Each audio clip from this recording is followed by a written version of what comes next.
overseas as well. Short free kick. Kicking team. Ball be placed at the 40-yard line. Minnesota has first down. Scott Novak, our referee. Excellent starting field position for Dillon Gabriel and this Browns offense. Giving Dillon Gabriel excellent field position to start this game, and really interested to see Kevin Stefanski, how he's going to come out and make sure to protect Dillon Gabriel, right? You're going to have to run the football. We know that they're going to want to run it. How are they going to run the football? How are they going to attack this very, very complex, complicated Brian Flores-led defense of the Vikings? Browns sending two tight ends on first down. Judkins lined up to the right of Gabriel, who takes his first snap as an NFL starting quarterback. Hands it off. Judkins wrapped up by Ivan Pace. Gain of 4 for the rookie out of Ohio State. On first down, good news for the Browns. Their right tackle, Jack Conklin, returns, missed the last 3 games. Yeah, and I like this mix of a veteran offensive line helping out Quinshon Judkins. He's been the bell cow for the Browns offense in this run game. He's been getting very comfortable in this offense. He wasn't there in training camp, so when they threw him in the fire, it took a little bit for him to get adjusted to his own line. Now they're doing a really nice job. Second down and 6. Here's Judkins again, pushing the punt. There is a flag.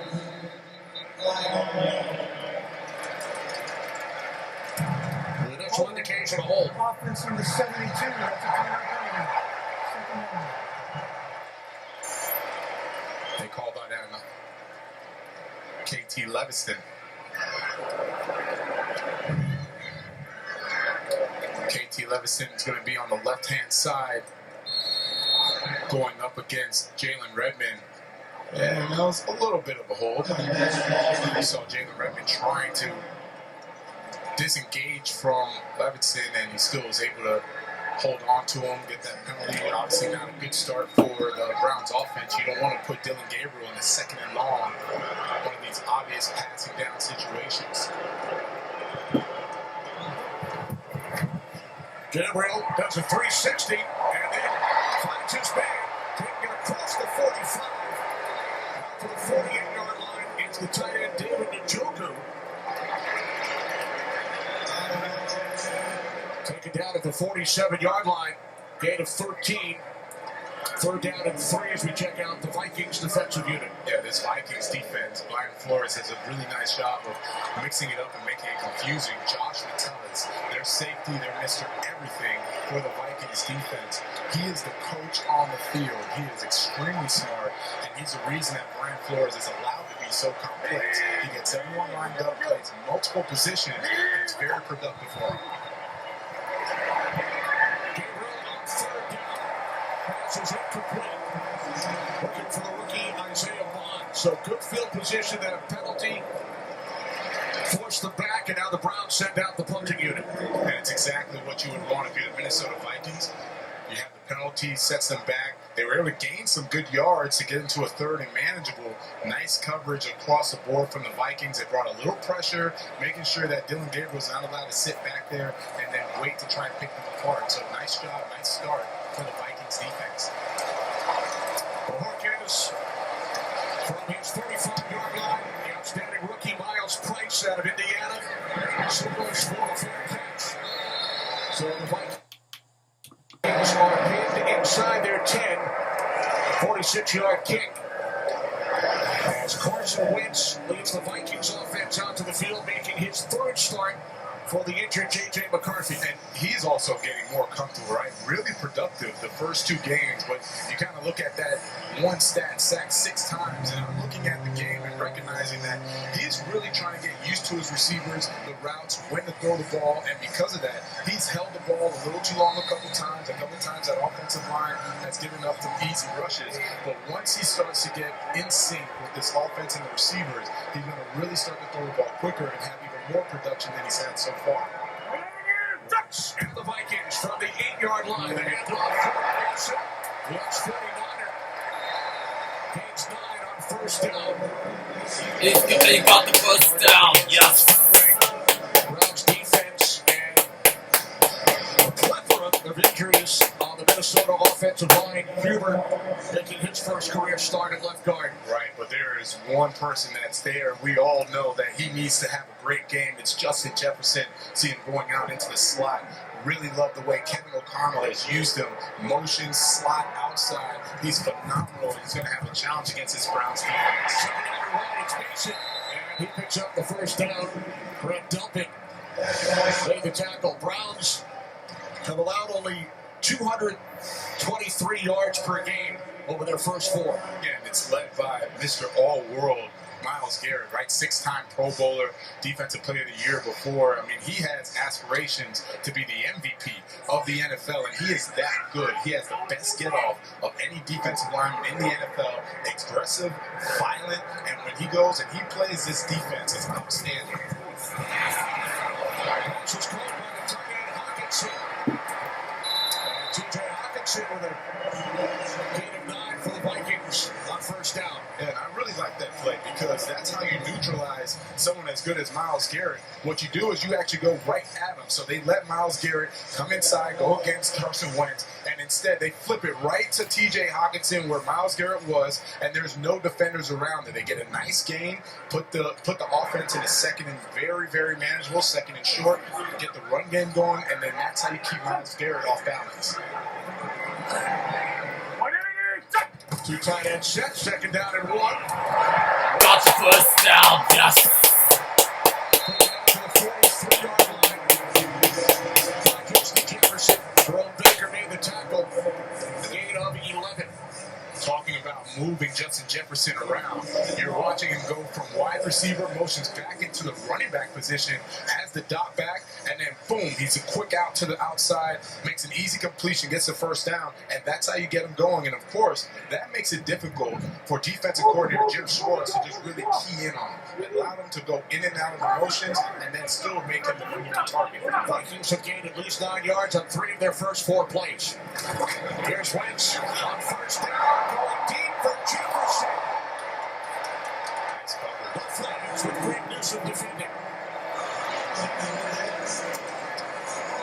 That's very nice coverage.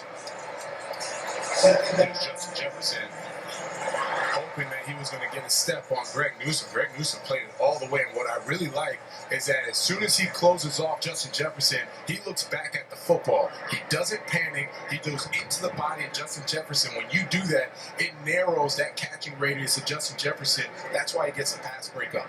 Coming off a big game in Dublin last week, Mason returns at fullback. On second down with C.J. Hamilton away, it's Mason.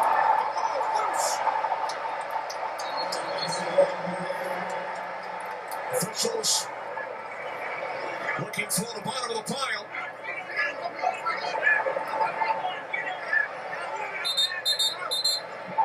Still no indication.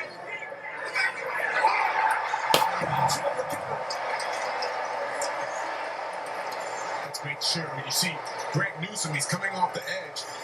He's the one that kind of wraps up Jordan Mason, and then Alex Wright actually punches the ball, gets right on the football, and the Cleveland Browns are able to make a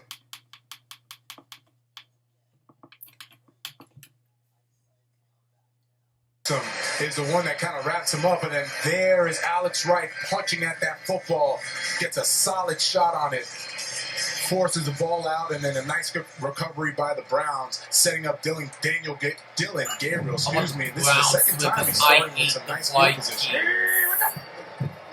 From the Vikings 47. Oh, he's going for it. He's going for it. Jenkins following first out of bounds at the Minnesota 15-yard line. Just wanted you to take a look at the blocking up front and how they're all going to get a hat on a hat. When you say hat on a hat, there's going to be one offensive lineman for every defender. And Quinshon Judkins, I love his patience. Usually rookies are going to go a little too fast, don't allow their blocks to get set up. He does, and he goes through the hole, bursts through the hole, runs right around Theo Jackson for a big gain. 32-yard pickup.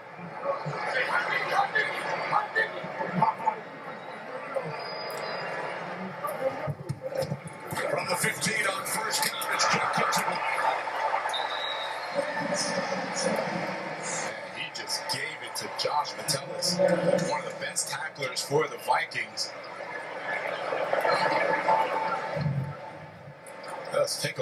this collision at the end of the run. You talk about finishing off your run. He recognizes Joshua tells him, whoa, he gave him everything on that run. Browns look to capitalize on the takeaway by their defense. Second down and 2. Fake to Junkins. Gabriel. Byron Murphy makes the play. Pass was intended for Bond in the end zone. It's Byron Murphy, who's done a phenomenal job of Pro Bowler last year. Look at the pass breakup. I've been so impressed with the past 2 years, the way that he has really stepped up as a cornerback. Under Brian Flores, he's gotten his feet better. He stays square. His coverage is better. He comes up in the run game. Because of that, he made the Pro Bowl last year, and you see he's continuing with that production today. Browns send in 3 tight ends. Third down and 2. It's Jenkins. Stays on his feet. And then it stops short.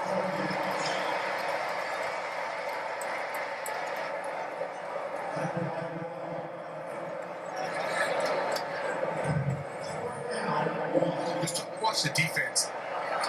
It's a prerequisite for this Brian Flores defense that everyone has to have lateral quickness from the defensive line to the linebackers. You see how fast they flow. The direct runs have been effective for the Browns.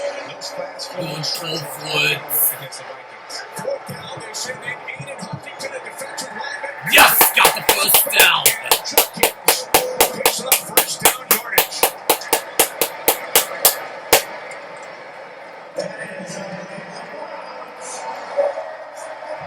Gets him the first down, and it goes back to these direct runs.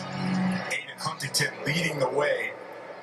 And Quinshon Judkins, he is bowling over this Vikings defense right now. If I'm Kevin Stefanski, I'm calling more direct runs, continue to pound the middle of this Vikings defense until they figure out how to stop them. Now drove 4 in the backfield. First and goal from the Vikings 4. Gabriel hands it off and 4. The fourth year back. Takes it down to the 1 yard line, gain of 3.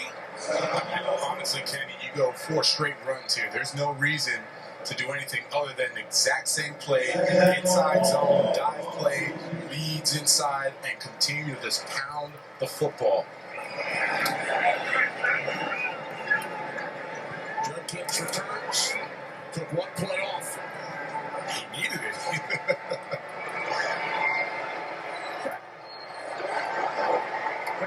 Second and goal. Fake to Jenkins. Got it, touchdown. Yes.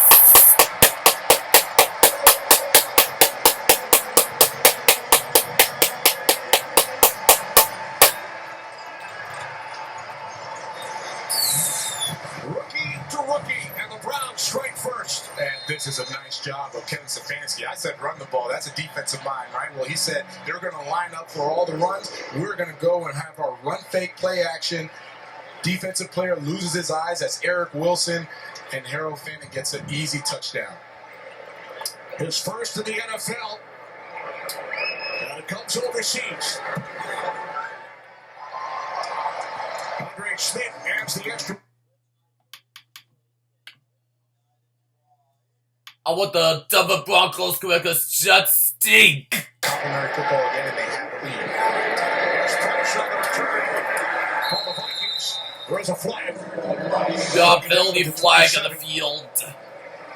Looks like it's going to be a hold against the Vikings.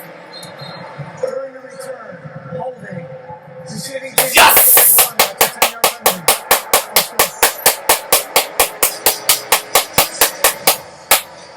Second time up for Carson Wentz in this offense. And Kevin O'Connell here talked to us about really letting this offensive line adjust to the speed of the front 4 of the Cleveland Browns. And he was very complimentary of this Browns front 4. Said that they are the best 2 deep front 4 in the NFL. And you kind of look around the league, and I agree with them, man. These guys get off the football. They're fast. They're violent. They play the run on the way to the quarterback. From the 18-yard line, this is Xavier Stott. Takes it out to the 25.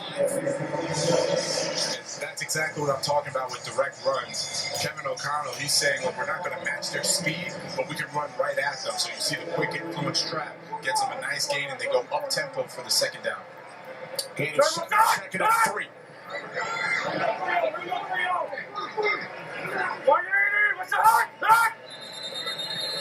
Another flag. False start. Ooh, too much time. False start. Yes, it's well done. There's Joe Huber, the rookie out of He Wisconsin. jumped too early. Undrafted, making his first start in the National Football League. A depleted Vikings offensive line without starters. Donovan Jackson, Ryan Kelly, Brian O'Neill, Michael Jerkins also out. Darisaw is back. Missed a couple of games. Second down and 8. Following the penalty. It's Myles Garrett who makes the stop, wrapping up Scott after a short game.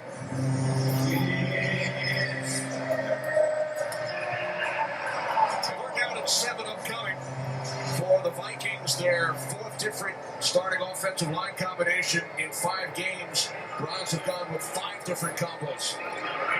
And there are no excuses. It's always a next man up mentality. You see that they're going to have to figure out how to make it work. Communication is always going to be the key. Both sides talking about that being the point of emphasis. We're down at 7. Wentz throws. Jefferson for the Vikings first down out to the 36. 15-yard connection. And here's Justin Jefferson. He's going to be in the slot. And what you're going to see is the rub route from Jalen Nailor.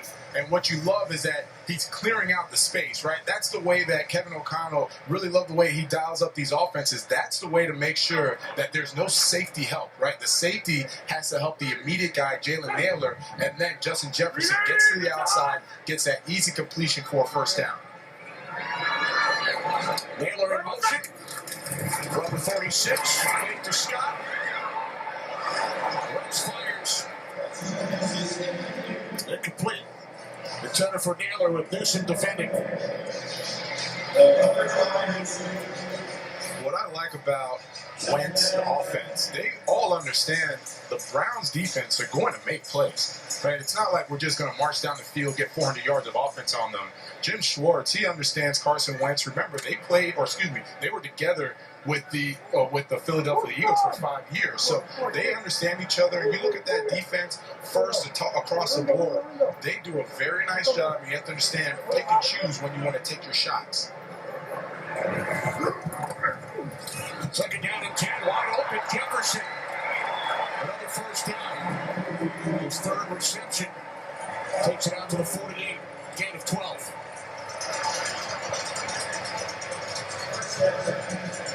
And Jim Schwartz bringing in some bodies now. And take a look at the way that they're using Justin Jefferson. At some point, you know that they're going to take the shot downfield. You have Jordan Addison that can run, he can clear out those DBs, and then you're going to see Justin Jefferson going to be the one with what's called a dig route, 18-yard in routes, where he has made so much money off of that route.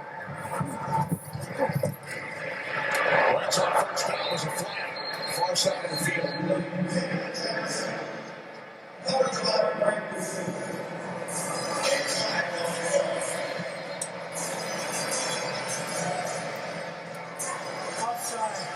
Offensive rating 4. Yes! Tight end Josh Oliver. Keep the NFL in reach all season long with NFL Plus Premium. Get live local and primetime games on mobile, NFL Red Zone, NFL Network, and more. Sign up today at plus.nfl.com/network. Terms and conditions apply. Great to be here today from Tottenham Hotspur Stadium in North London, 10 miles northeast of Buckingham Palace. First down at 15. It's Hawkinson. He's forced out of bounds by Ronnie Hickman. Gain of 5. Second and 10 upcoming. Vikings, the first team in NFL history to play consecutive international games in different cities. Lost to the Steelers In Dublin, Ireland last Sunday, they sent 37,000 pounds of equipment on a ship to Dublin in July. Wow. It arrived in September, and then everything was transferred over to London last weekend. Second down and 10, fake to Scott. Wentz throws, it's down. Gets up the Vikings first down in Browns territory. That's a nice job. Carson Wentz design rollout for Carson Wentz, half rollout. And if you notice, they're not wasting any time. If the guy is open, then they're throwing it. Everything is bent to the outside, and you're going to see that Jalen Naylor, he doesn't waste time getting into his route. You saw the pressure on Carson Wentz, but that route was open. And if you notice, everything is going out to the sideline because it is hard to cover out there, right? You have the sideline as your friend, as a defensive guy, but everything is you're being taught to cover everything inside. So those outbreaking routes are going to be open. Gain of 20, this is Cam Akers.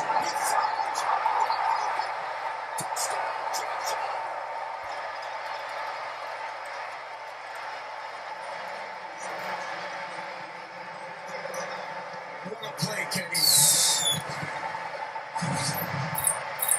Before the Browns could even recognize that Cam Akers is at the quarterback spot, it was too late. Look who's at the quarterback position right now. Cam Akers, he gets it, and they snap it quickly, fake the run, and get it to Josh Oliver, who never catches the football for the Vikings. It's usually T.J. Hawkinson at that tight end spot, and Josh Oliver is the one that gets the receiving touchdown. Reichert adds the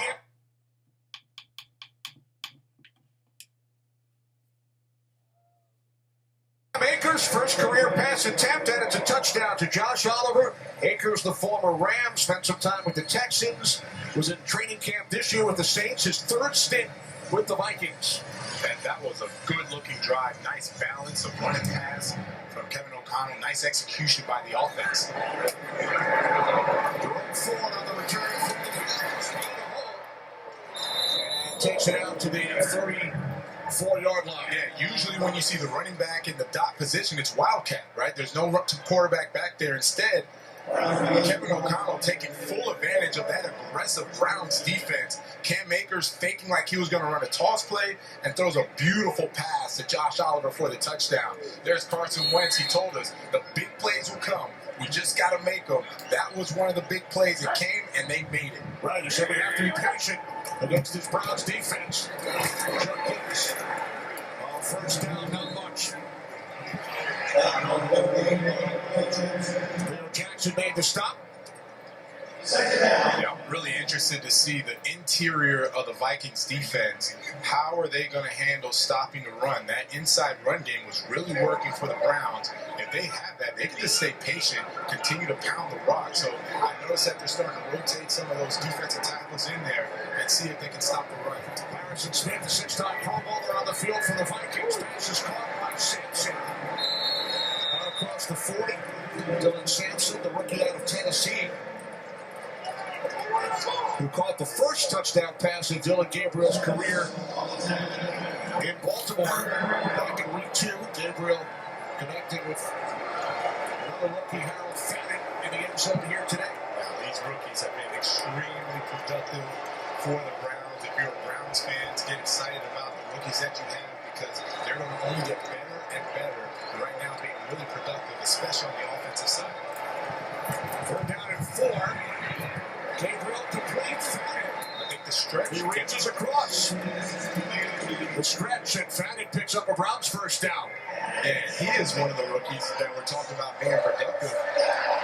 Kevin Stefanski actually went out to Bowling Green. He wanted to make sure that he had a strong football IQ because they ran no huddle in Bowling Green. So he goes there, interviews with Harold Fannin, and he said after about 10 minutes, he knew it was a waste of time. This guy knows football, high football IQ, he knows how to run routes. You see how good he is in the passing game and in the blocking game as well. Now he's lined up at fullback position. Robert Canton, Ohio, home of the Pro Football Hall of Fame. Here's Jenkins. And it's a first down. Oh, he's going for it. Keep going. Oh, hold on. There's a flag on the field.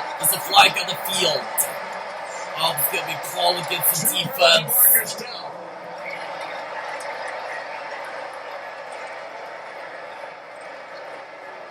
Scott Novak will huddle up with a couple of other officials. Looking at the body language of the Browns, I think might be on the offense. There are two fouls, both against the offense. Holding. Offense number 16, that penalty declined. Holding. Offense number 44, that's a 10-yard penalty. First down. So 2 Cleveland penalties on the play. Yeah, the first one was on Fannin, lined up on the left side, and yeah, that is a clear hold right there. As they keep going, Isaiah Bond, he also gets a hold, but that's part of what I mentioned earlier about the lateral quickness of the Vikings, right? So for the Browns front four, their defense, it's about adjusting to the D-linemen as they get up the field and penetrate. For the Vikings, you have to adjust to their lateral speed. Ivan Pace got out there so quickly, it kind of surprised Harold Fannin, which is why he had that holding call. So following the penalty, it's a first down at 20 from the 34-yard line for Gabriel and the Browns. Tried to swing it out, but Jalen Redmond, who's off to a terrific start this season, had a couple of sacks in last week's game. He got a piece of it. Yeah, Jalen Redmond, he's been having a phenomenal past 2 or 3 weeks, really starting to come into his own. Nice job just reading the quarterback's eyes, matching his hand. When we asked defensive coordinator Brian Flores about him, he said he was basically a training camp body. We brought him in. He was undrafted, played in the UFL, and he's earned a starting spot. Right, that's the beauty of training camp, right? The expectations were that he was just going to be a body. He starts playing and performing. It's a performance-based business, and he now earned a starting spot. Pass is caught by Fannin, second and 20. As time winds down in this first quarter from Tottenham Hotspur Stadium in London. The Browns struck first, following a takeaway by their defense. Gabriel to Fannin in the end zone. And then Cam Akers took a direct stop to the good number 1.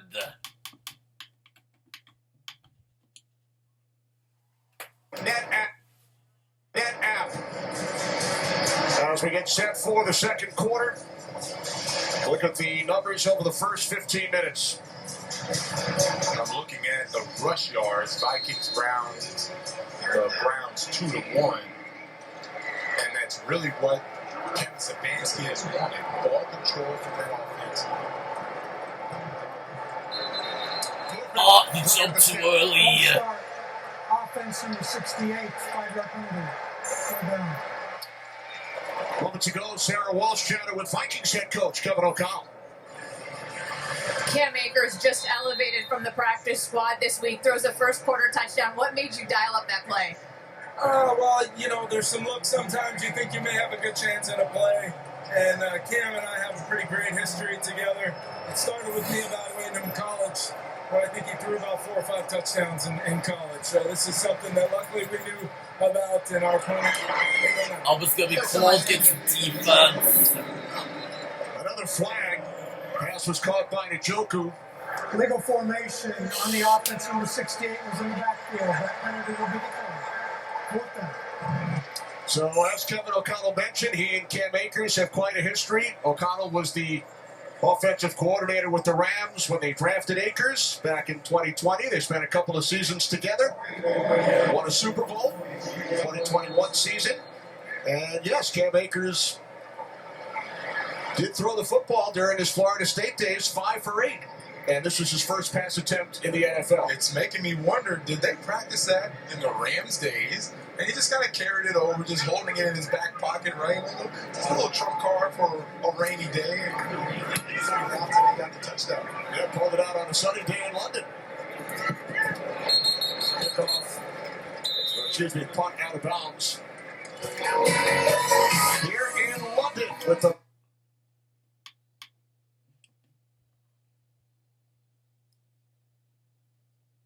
came back, they're able to move Justin Jefferson around a lot more, and they're finding these one-on-one matchups. Here's Taylor, took the handoff from Wentz. Picks up the Vikings first down. Out to the 36-yard line, gain of 15. And we're going to watch Jalen Nailor. He's going to start left to right. He's going to pick this up, a fly sweep, and what you like about this is how quickly he wastes no time getting around the corner. Alex Wright, before he even recognized that Nailor had the football, it was too late. He was already around for a first down. Now the kick to me. Mason, his first carry since he had the ball knocked loose earlier. And one, Devin Bush, the tackle. Second down and 9 upcoming for the Vikings.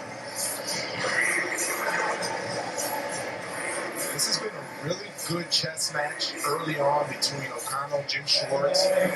Both of them, a ton of respect for each other, recognizing how good the other one is. And the chess match has really been the balance of the Vikings offense, not just run-pass balance, but inside and outside, keeping Jim Schwartz off beat of when he wants to call those blitzes and dial it up. Wentz on second and 9. Catch is made by Mason. Out of the backfield, you mentioned earlier, Wentz and Schwartz together, 5 years in Philadelphia. Schwartz, the defensive coordinator. Eagles won the Super Bowl after Wentz suffered the injury that Foles leading Philadelphia to the championship. But Schwartz told us yesterday, in his opinion, if Wentz hadn't gotten hurt, he said he would have been holding the trophy at the end of the year. And I 100% agree with him. I remember that year. Wentz was playing the best ball of any quarterback until he got hurt. I mean, it was like he arrived, right? Everyone thought they got their guy for the next 10, 15 years. He was playing that well. Starting for his 6 different NFL team the last 6 seasons. 3rd down and 9. He did not get the first down. That's the pass. Oh, hold on, there's a flag in the field. Albus not going to be called against the defense. Well, the quarterback was in a pocket. They would contact on the defense. It's a 5-yard penalty and an automatic. First down. That's on Miles Harding.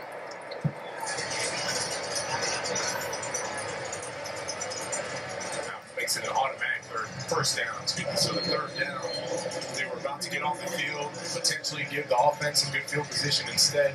You have the penalty. Now it's 1st and 10. New set of downs for this Vikings offense.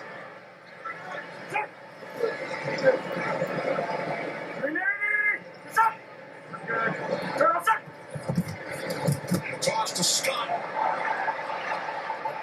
Scott is across midfield. Knocked out of bounds by Schlesinger. After a gain of 9 into Cleveland Browns territory.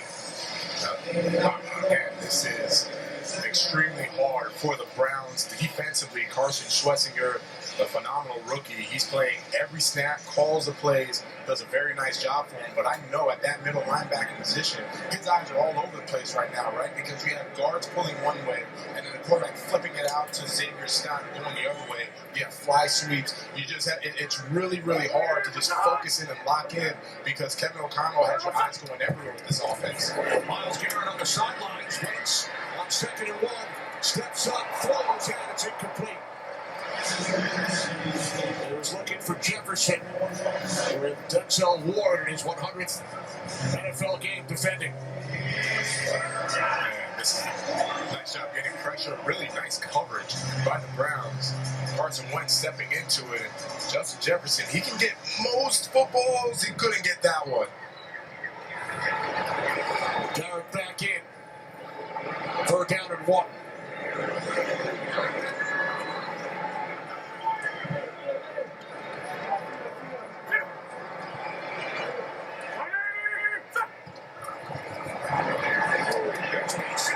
He did not get the first down. Yes.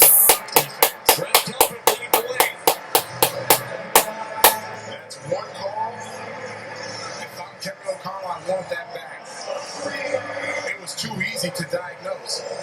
You're going to watch Carson Wentz, an easy flip. Look how quickly that defense just flies to the football. Mason had no chance.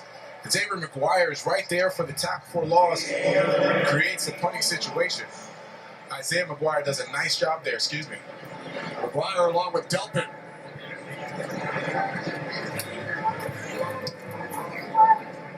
The rookie Gage Walkerby goes for the fair catch at the 10-yard line. 40-yard punt.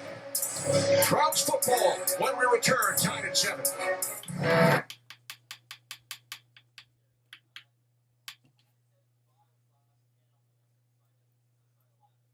Credit to both Brian Flores and his concepts, his schemes, but really the players. Every week he mentions fundamentals greater than scheme, and those players have bought into the fundamentals, reading their keys, keeping the eye discipline. Because of that, they're getting all these turnovers. The big plays come when their fundamentals are sound. Rookie Dillon Gabriel and the Browns starts with the 11. Quick out to Fannin. There's 3. Fannin with the Browns touchdown earlier. Fannin gets up a little ginger there. There's Brian Flores, who has really done a phenomenal job. Really enjoyed talking with him, right? We actually started off the conversation about traveling. He loves to travel. You see the defensive ranks, and it goes back to the fundamentals I mentioned, but really enjoyed talking with him about his trip to Florence. He enjoyed that. Every year he goes traveling with his family. They have a great time, and I can see it takes a little bit off of him mentally, and then he get right back into it when the season starts. Gabriel taken down at the 11-yard line, a loss of 3. And speaking of that defense and getting after it, you're looking at Dallas Turner.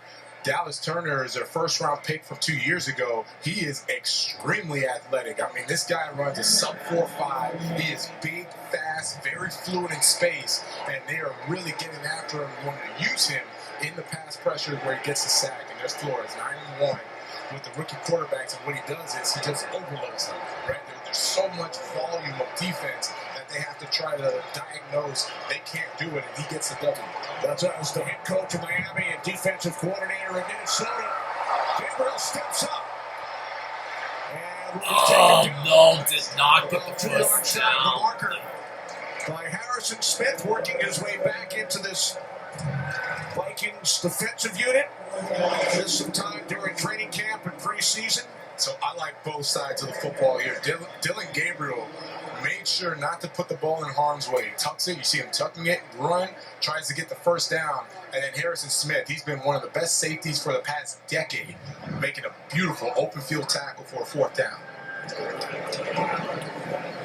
Playing a little more each and every week.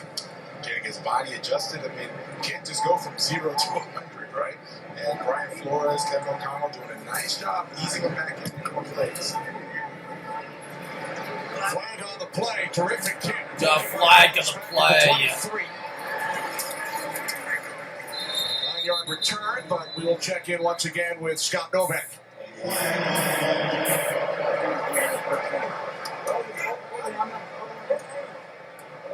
During the return, holding, receiving team number 13, that's a 10-yard penalty.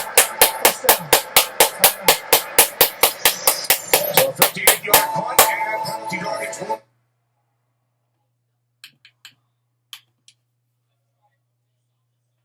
Bismarck, North Dakota, 6-hour drive to Minneapolis. A huge Minnesota Vikings fan. He said we watch the Vikings every Sunday, went to some games at the Metrodome. He was there when Adrian Peterson set an NFL record back in 2007 with 296 yards on the ground. Wentz was 14 years of age at the time. And he said it was really cool to pull on the uniform for his first home start. As he hands it off out to the 18-yard line and Scott. And it was interesting to talk to him because that was the only time when he made his first start that his family actually came, and it was something a little more personal, right? Usually the NFL, you understand, take the emotions out, it's a business. And he said the other times when he had started and he was playing, they didn't really come out, it didn't mean as much to him. This time he meant about it. You can see that it's really personal for him. He's really enjoying the moment, he's living through it, and he's playing really good football for Kevin O'Connell and the Vikings. Rookie last season, J.J. McCarthy missed the entire year, started the first 2 games this season. As Wentz throws it away, McCarthy working his way back from the ankle injury. So it's Wentz making his 3rd straight start and his 3rd start overseas. As we take a look at some of the key games later today.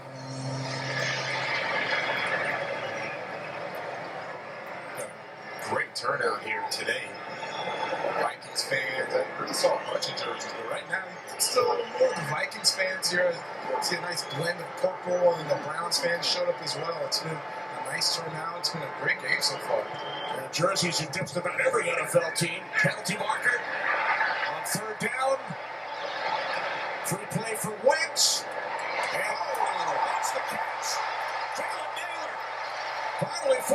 But this is going to be called against the offense. The officials getting together. Here's Scott Novak.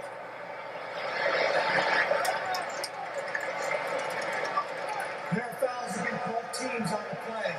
Offside, defense number 95. It's offsets. The penalty's offsets. Offense number 64, those fouls will offset. Third down. Yes! First is on Miles Garrett. Let's take a look at Miles. That's the offside. That's the offside. And then there's a hold. That's Blake Brandel. Question here. Yeah, that's a nice shot on him, but That's Carson on Carson. Carson on Carson crime.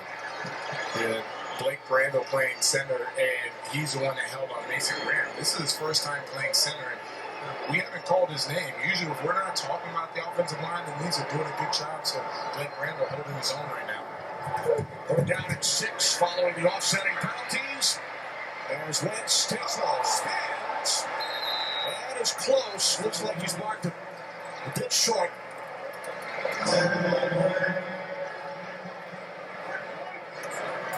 I think this should Shot go goes Woods. for it. Backed up. And here comes the punting team. Sends out Ryan Wright. I didn't know Carson Wentz had it in him. He had a nice little spin move.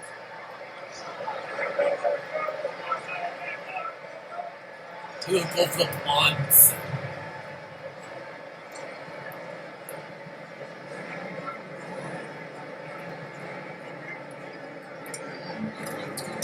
Wright moves it downfield. Laverdane backpedaling. Takes it out to 23. Looking out of South Carolina. 4-yard return. Out to the 27. Now this from Wells Fargo. Marty, we got us what's known as a luxury box. These babies don't come cheap.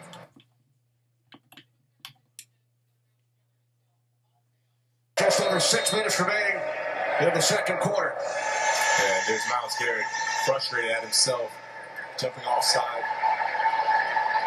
Sets the standard for that defensive front, plays the most snaps of the defensive line. You know, he wants to lead by example. From the 26. It's a first down, yes. Malachi Corley. Receiver brought up from the practice squad this week. Injury suffered by Cedric Tillman, DeAndre Carter, so Corley and Laverdane now on the active roster for Kevin Stefanski, and Corley gained 11.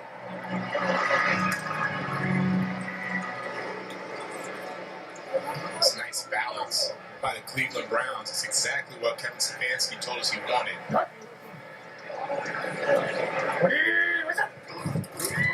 There's Judkins, so they be balanced with the rookie quarterback at the helm.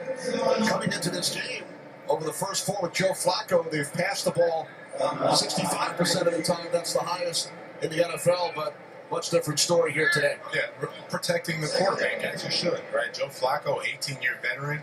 You can put more on his plate. It's not that Dylan doesn't know the offense. It's that it's about processing. When you're in the game, it's easy in practice. You know, the defense's scout team, they're supposed to let the guys catch the football. No one's going to touch you.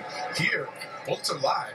You got to make sure you can process and don't put the ball in harm's way. So Kevin Stefanski helping Dylan Gabriel out with that process. Fake to Judkins on 2nd and 7. Down goes Gabriel. Back at the 34-yard line. And this is a nice job, Tyrion Ingram Dawkins. He's going to be coming from over here, and what you're going to see is all the movement. You see the movement from that defensive line?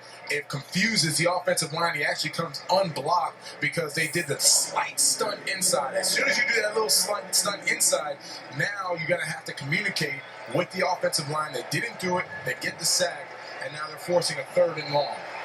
Ingram Dawkins, 5th-round pick out of Georgia, his first NFL sack. 3rd down and 13. It's close for the first down, yes. Is Jerry Jeudy. Isaiah Rodgers is adamant that the ball hit the ground. Cleveland Browns are going quickly. Got to quickly back up to the line. Yeah, let's take a quick look at Jerry Jeudy. Yeah, couldn't tell from that angle. Play has been run. Oh, there we go. By Kevin O'Connell. Just prior to the snap. They rolled it a catch on the field. First of the afternoon made by Judy. This order is challenging the ruling on the field of a completed catch. And Vikings head coach is gonna challenge. Here's Jerry Judy. Looks like he gets his arms underneath. Yep, Oh, it's that is incomplete. Kenny. Nice Calls job, for Isaiah the Rodgers. third.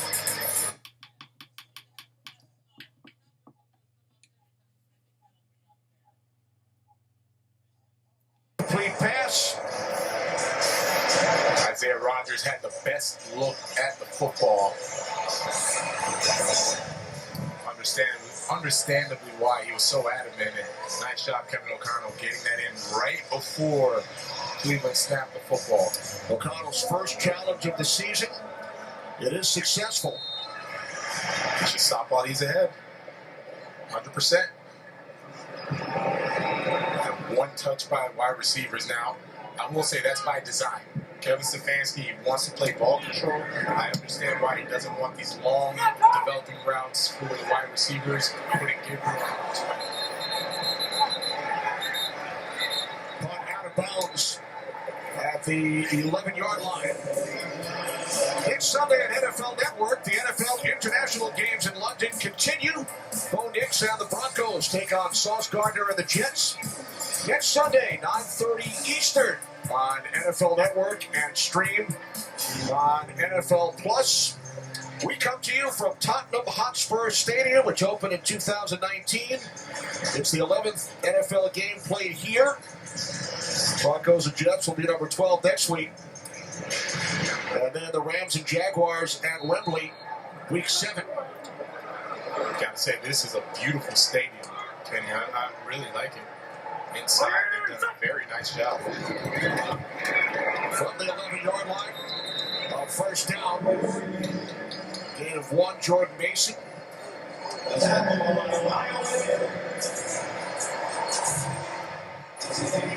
Myles Garrett. We haven't called his name much, and it's going against T.J. Hawkinson. That's always going to be a win for Myles Garrett. He almost looks at that as like disrespect. You have a tight end blocking me? Are you kidding me? I'm a 6-time Pro Bowler.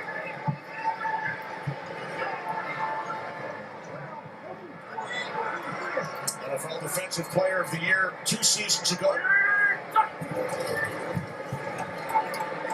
Second down and 9. Wentz was behind Justin Jefferson. And when we spoke to Myles Garrett last week, following the Browns game against the Lions, you asked him, do you know who the last defensive MVP was? And immediately we knew. Before you say, I knew he knew. But go ahead. And not only did he know that Lawrence Taylor was the last, he knew that, as he referred to him, Mr. Page, the great Minnesota Viking Alan Page, was the prior defensive most valuable player before Lawrence Taylor. Look, I am going to speak for Myles Garrett. He looks at his play. He recognizes he's as good as any player in the NFL and should be in conversations for MVP. Third down at 9. Wentz takes off. Needed to get to the. He did not get the first down again. Yes. Schlesinger, Carson on Carson, who makes the tackle once again after Wentz picked up 7. Yeah, those good coverage on the back end. You're just going to watch the secondary. Just take a look at how they're playing man coverage. And then, as soon as they pop out, look at the routes. The route recognition by the secondary is awesome. And that's where Carson Wentz does a nice job. Almost forced it, decided not to. The pressure got there. And then he picks up as much as he can. But you got to give credit to this Browns defense. They won that play. The number 1 ranked defense in the NFL coming into play this week. What a kick taken back at the 17th by Larmadine up the sideline out of bounds. Just shy of the 35. Now this from Geico. It's your bag, sir? Okay, that way. Oh, you look like okay. With 2.5 remaining in the second quarter, Gabriel and the Browns start from their 44-yard line and getting into the backfield to bring down Sampson. is Levi Drake Rodriguez. Loss of 4 on the play. Both offensive linemen just whipped on him. No one blocks him. Gets right in there for a tackle for loss on Sampson. Gabriel on the slant. Complete this time to Judy. That's his first reception. Gain of 6 as we hit the 2-minute warning. Minute 1.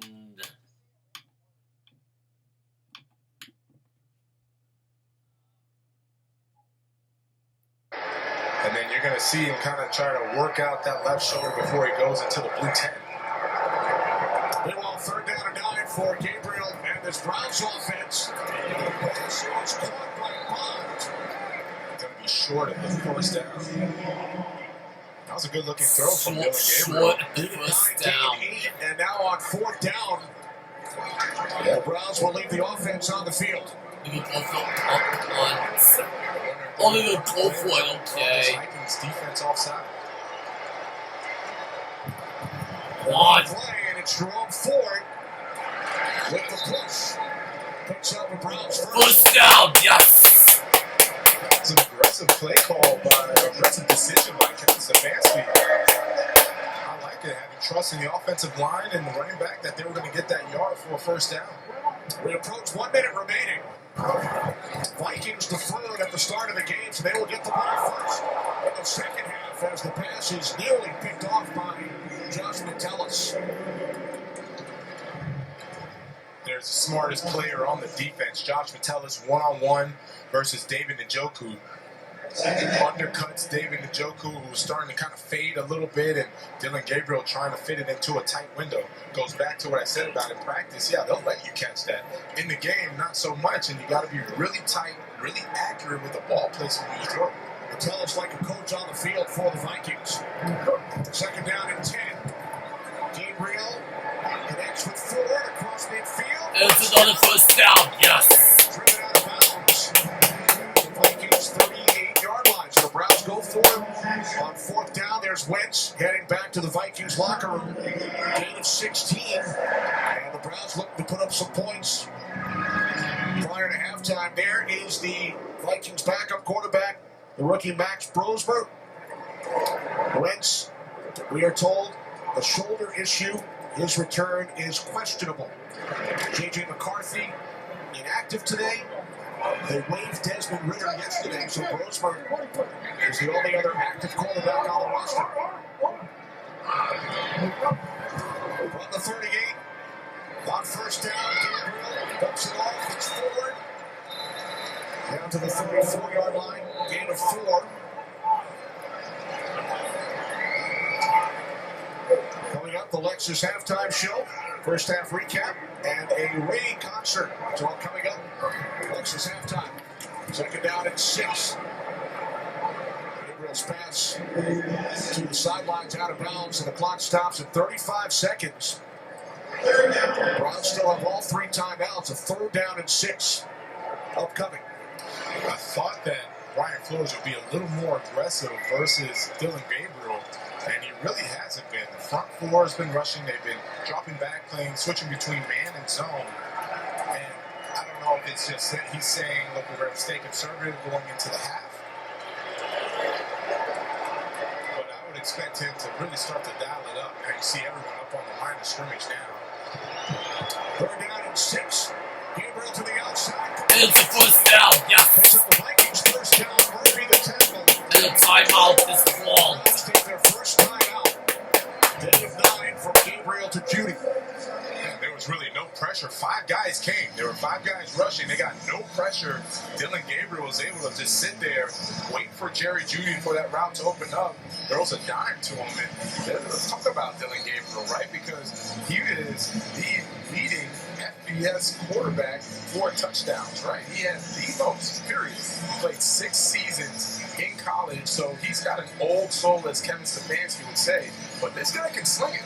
But passing touchdowns plus rushing scores, 189. That's correct. He played 6 seasons at 3 different colleges, 63 starts. He told us it's been an unorthodox journey, growing up in Hawaii, then 3 different schools in 3 different regions of the country. So I played through the COVID pandemic and the beginning of the NIL era, and now making his first NFL start in London. That's his boy for the first down. Yes. Illinois timeout called by Cleveland Browns. What a throw. He put it only where Njoku could get it. Second timeout taken by the Browns, 17 yards from Gabriel to Njoku. Man, look at the ball placement. You'd say, I don't want him throwing there, but that was a very nice throw. Started his collegiate career at Central Florida, then it was on to Oklahoma, and finally Oregon. Third round pick by the Browns in this year's draft. With all the different schools, he was still very productive, right? Ends up second all-time in passing yards, almost 19,000 passing yards in college. So when I say he can sling it, he is not afraid to start putting those balls exactly where he put it for David Njoku. Now timeout taken by the Vikings, their first.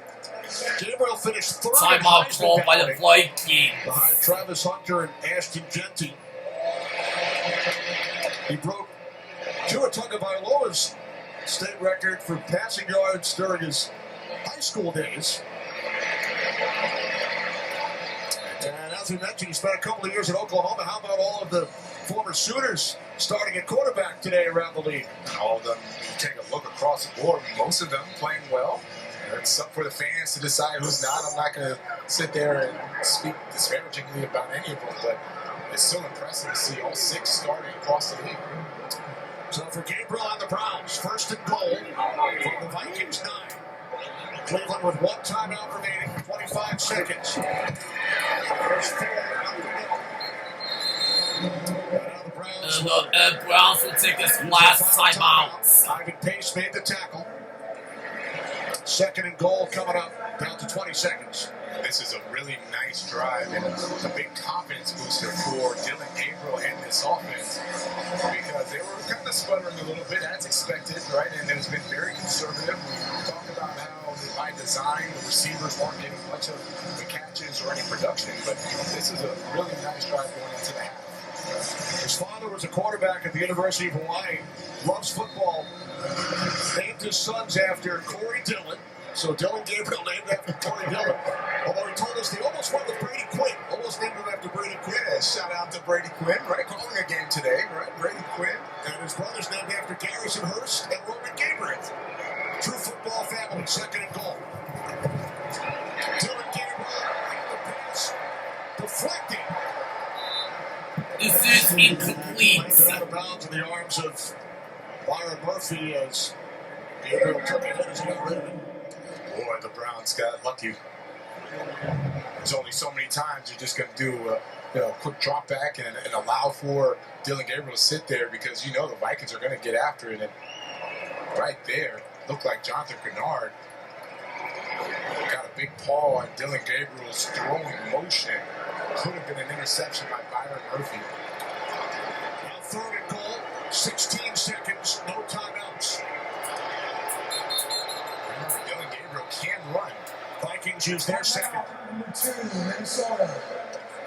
And Vikings will take Pretty another simple. timeout. Dylan Gabriel, Kevin Stefanski, you go empty. You want to count the box. You see if there's any back or safety within 5 yards, then okay, we'll go outside and try and pass the football. If not, you can let him run the football. We saw he has that escapability and you only need about, 7-8 yards. But remember, no timeouts if they run. Can't stop the clock.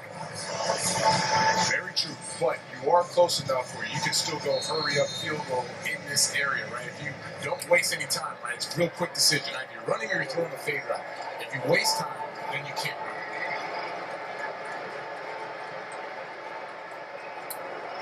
Empty backfield, third and goal.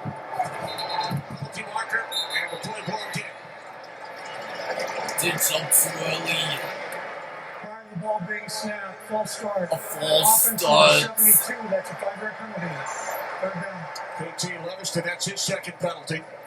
Yeah, him and Cam Robinson, they're both kind of going in and out every other series for the offensive tackle position, and both of them have had some issues with the cadence. I'm not sure what's going on that left side, but they both jumped off sides today. Or they both false started today, excuse me.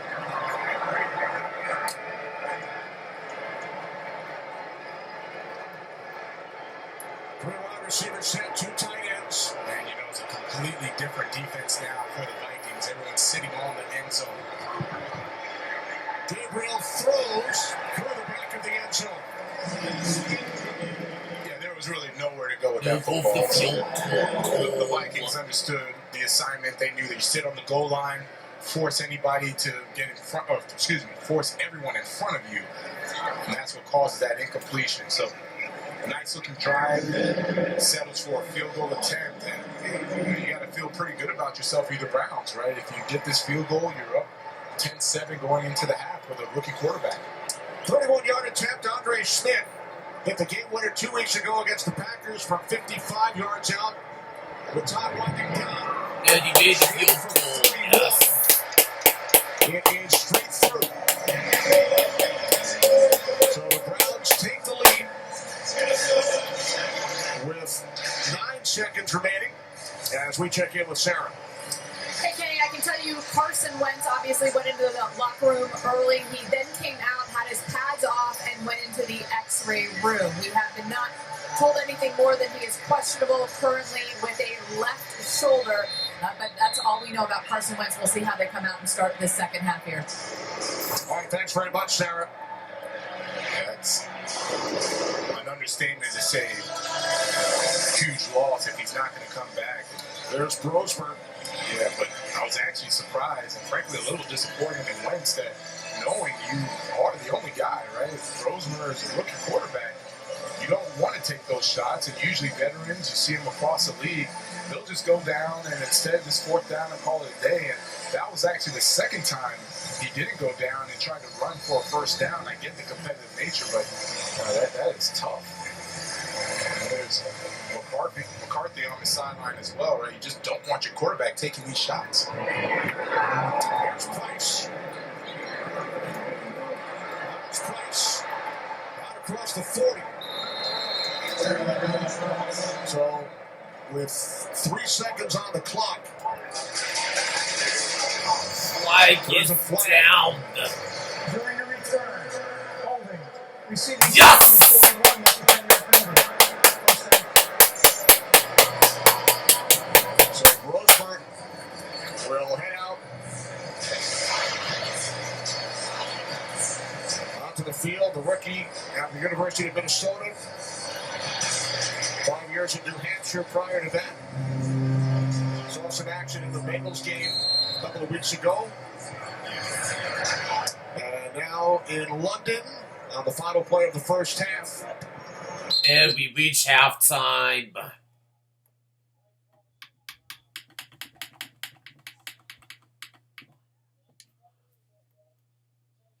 The rest of Minnesota's offense. Yeah, we play sound defense. Means everybody doing their job. We got to get the ball. We got one takeaway so far. We got to get another one.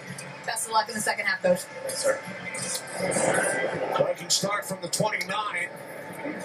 Wentz will flip over the middle. He was looking for Mason.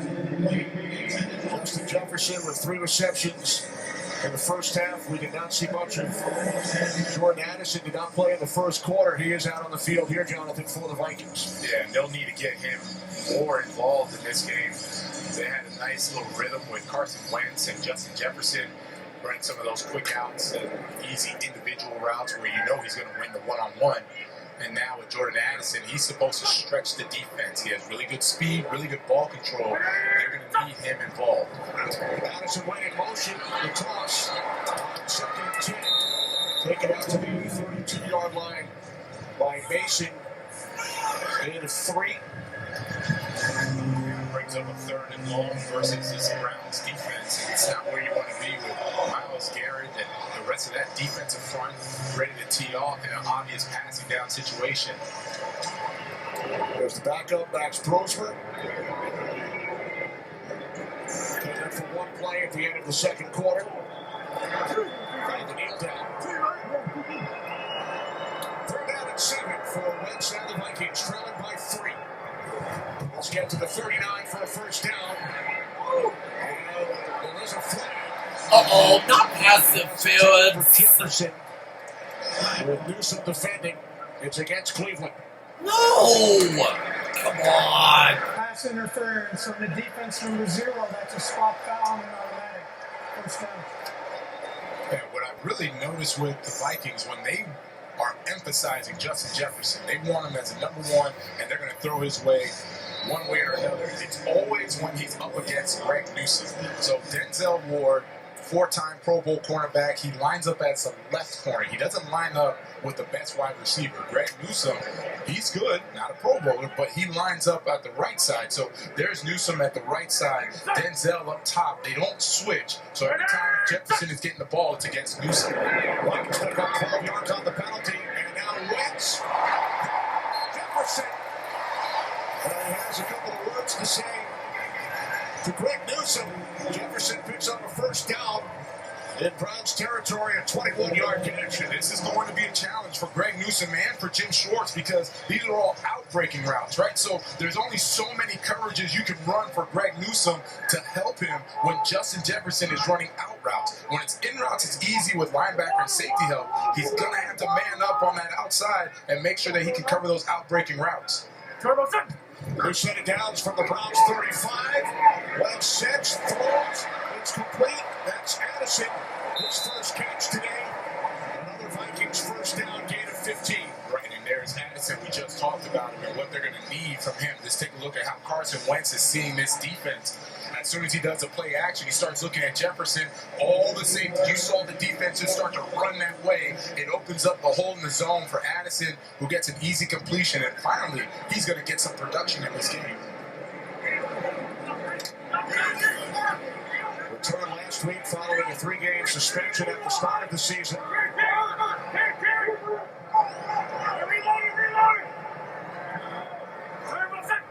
Empty backfield from the 20 on first down to the end zone for Wentz. Just out of the reach of Jefferson. That time matched up with Ward. This is a nice concept, but remember, you're going best on best right now. Denzel Ward, he has no slouch. Look, he just runs the route for him. He knew exactly what they were trying to do, which was gain some space for the fade route to the outside, and Denzel Ward played that beautifully. Nice job by him. Nice call by Carson Wentz, Justin Jefferson. They audible to it, but that's one of the best corners in the league. Tough sledding if you think you're going to get that every time. 4-time Pro Bowler Denzel Ward. There's Mason on second down. Mason inside the 10. Picks up the first. And then forced out of bounds at the 6-yard line. Nice individual effort by Mason. As he's going, he's always been one of those guys likes to bounce the football and gets right around Greg Newsome. Nice block. Look at Addison blocking on Grant Delpit. Then a 14 for Mason. That was a big block, springing Jordan Mason.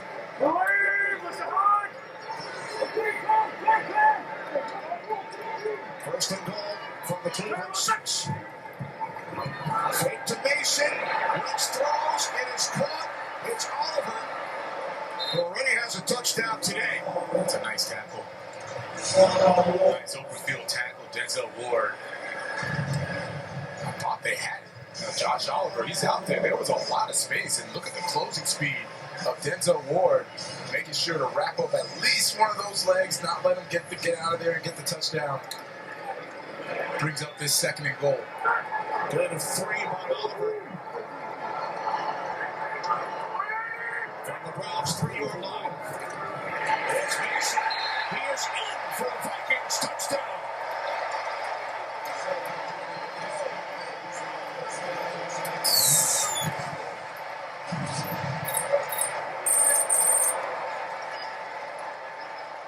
It's a nice job by the offensive line.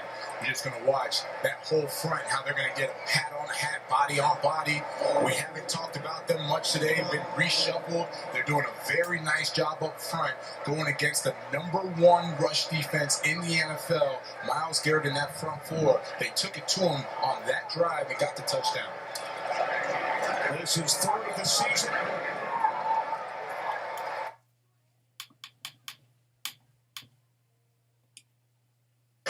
Browns with a 4-point lead.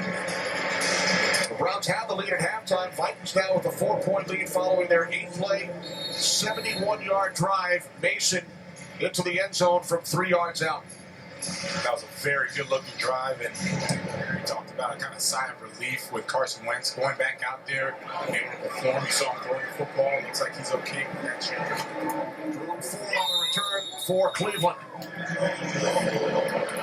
Look at Dylan Gabriel's day in his first NFL start. Yeah, and so far so good, right? He's been doing what is asked of him, right? He's not forcing the issue.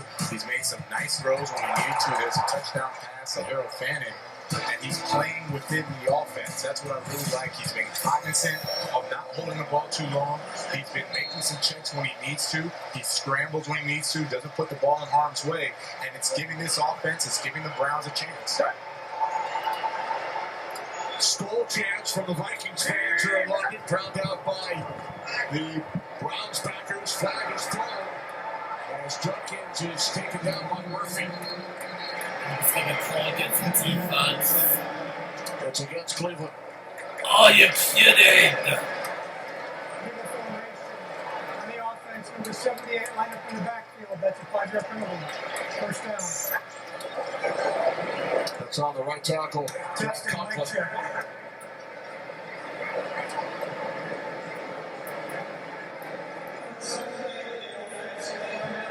So this will set the Browns back 5 yards, first down at 15. Well, the Browns had success in the first half with those direct runs as this Brian Flores defense. And, you know, it's very important to mention, as much as Dylan Gabriel has been effective, he's going against a really, really good defensive line and a really, really good defense. So kudos to Dylan Gabriel, you know, not folding. He's been handling the pressure from the Flores defense. There's Judkins. Judkins is dragged out by Metellus after a gain of 14. Yeah, and again, this is another one of those direct runs right through the teeth of this Vikings defense. Just look at the push that they get up front. Ethan Posick getting a good push on the defensive front and push on Judkins. I have been so impressed with him. Every game, you can tell he's getting more and more comfortable. Some of these plays where now the defense is slowing down for him, some of these plays, he's going to break for bigger gains, possibly touchdowns. He's going to be a really good back for the Browns. Got 14 on that last run. Second down and 1. It's first down, yes. 44-yard line for Judkins, a gain of 3 going up against this Vikings defense without a couple of key linebackers and Blake Cashman and Andrew Van Ginkel. Yeah, that's true, but I've really been looking at the defensive front. You know, Josh Metellus, Ivan Pace, Eric Wilson, they have stepped up. They've done well. But if you're going to get pushed back, if that Jalen Redmonds of the world, Javon Hargraves of the world, if they're getting pushed back into the laps of those backers, there's no way for them to make a play. On the 43 on first down, it's Judkins again. And he picks up 7 down to midfield. Redmond made the tackle. As we come to you from Tottenham Hotspur Stadium, home of the Spurs, who won the Europa League title earlier this year, their first international club trophy since 1984. They beat Leeds United 2-1 in a Premier League match yesterday.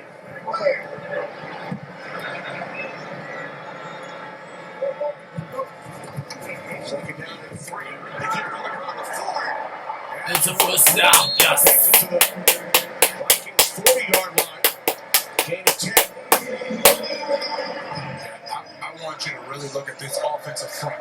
And what I mean by putting these guys on skates, look at that. Levi Drake Rodriguez can't do anything. They are really pushing that front 4 of the defense. They're really pushing them, getting them backed up into the linebackers, and it's leaving these running backs, they're frankly going untouched through the hole, right? It's the safeties that are making these tackles. So Kevin Stefanski, I know he is very excited to see that these direct runs are really working for the Browns offense, controlling the clock, and then hopefully ending up with points. Here's Ford again. So they kept it on the ground for this entire drive. Some nice runs by Judkins. Now Ford picks up 3 as Judkins makes his return. Right, and the truth is, no matter how good of a defensive mind you are, if you can't control the center, right, between the tackles, if you can't control that, there's only one or two blitzes you can do, which leaves you very vulnerable on the outside, right? You send your backers or you're sending safeties. Either way, that means that you're going to be one-on-one with no help on the outside. That is what Brian Flores is trying to avoid. Second down and 7. It's Gabriel throws. It's complete. Got the first down. Yes. So Browns finally go to the air. And Judkins takes it all the way to the Vikings 20-yard line. A catching run of 18 yards. Yeah, and the reason why no one is out there is because Byron Murphy is playing man on Jerry Jeudy, right? There's nobody to account for Quinshon Judkins. Eric Wilson is supposed to have him in man, but that's too late, right? He's all the way out the gate, and that's what I mean by these defenses that you call, because you're trying to stuff the run inside. Now it's leaving you vulnerable on the outside.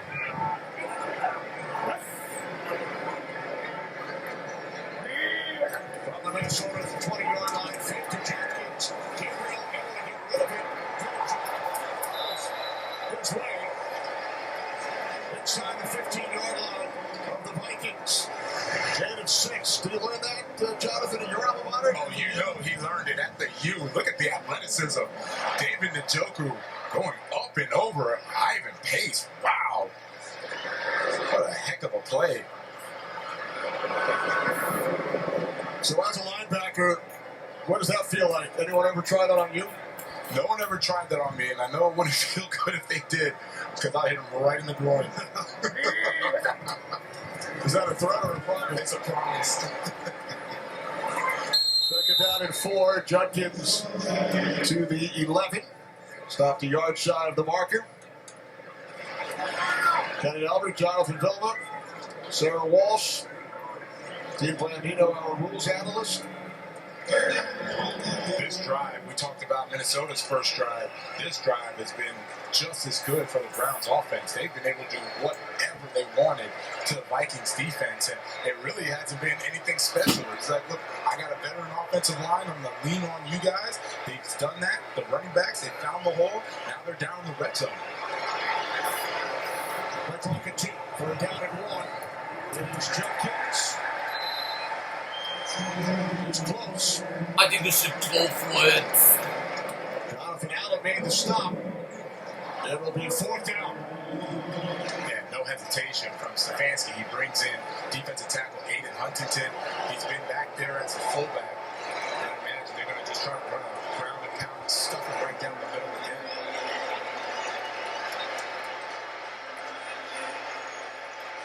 They've converted twice today on 4th down.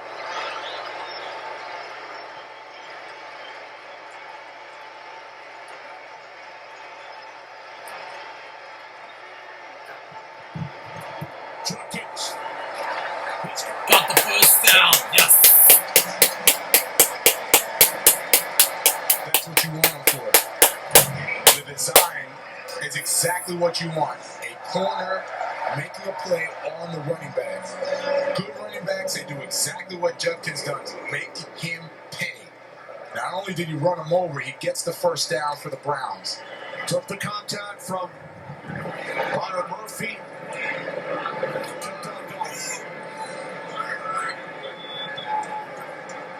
First and goal from the Vikings 9.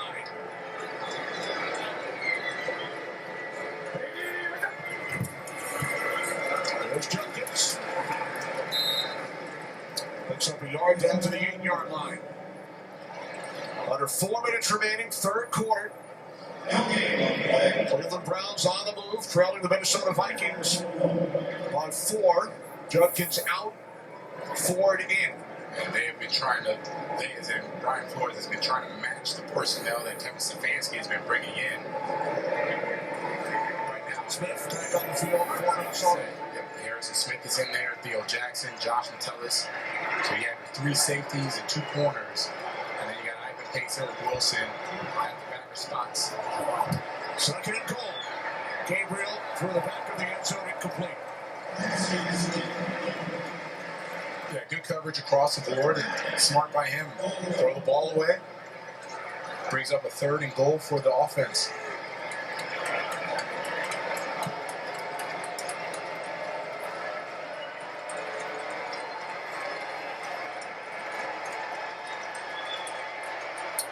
Browns with 2 tight ends, Njoku and Fannin, who has a touchdown today. in the backfield. Fighting split out wide to the left on third down. To the Yes, touchdown! Cleveland Browns touchdown.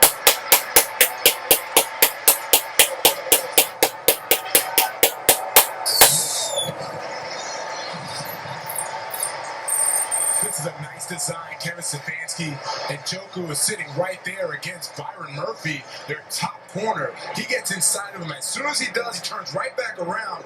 What a shot, man. That was a bullet by Dylan Gabriel. Nice throw by him.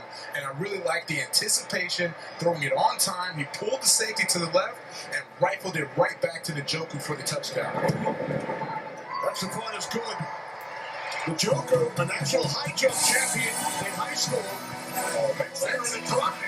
I believe him. Look at that. Over Ivan Pace. And then moments of We actually saw one drive last week versus the Lions where it looked good and it just sputtered. And then today, you've seen a couple sustained drives, man. It's impressive. Price on the return. Out to the 25. Well, here's how David Njoku entered the stadium earlier today. You knew he was having a big game. You come in like that, you know you're having a big game. And then a true Jonathan Vilma style up and over. Yeah. No, he did a little better. He did a little better. And the celebration. Yeah. Jinx, you owe me a Coke. But that was that celebration. Browns back on top. And how good does it feel not only for Njoku in the offense, but for the Browns defense? How happy are they to see that offensively they can keep up, they can score some points. Now they go out there and do their thing and they can hold this offense. Now the Vikings start from the 26. Popped up by Wentz. And down he goes. Alex Wright, who forced a fumble earlier, comes up with the sack and a loss of 8. Yeah, that's the first time we've seen Kevin O'Connell call one of these plays that takes long to develop. A pump and go. There is no way you're going to get that off on this Browns front four. He said he respects the Browns in that front four, and he wasn't going to do that. Tried it one time, and they made him pay. Second sack of the season for Wright. Naylor in motion. Second down at 18. Wentz swings it out to Mason. Mason is right there. Make the tackle. You see how critical that first play is, right? And you got Jordan Mason. Looks like he's still down. See what happened to him, but you see how critical taking a sack on first down. Now you're left with obvious passing, and then you're now into a 3rd and long. Like, that is the worst way to start a series. Vikings already without running back Aaron Jones on injured reserve, and now Mason shaken up.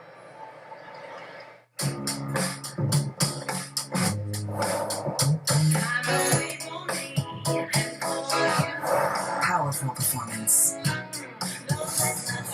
Seamless technology.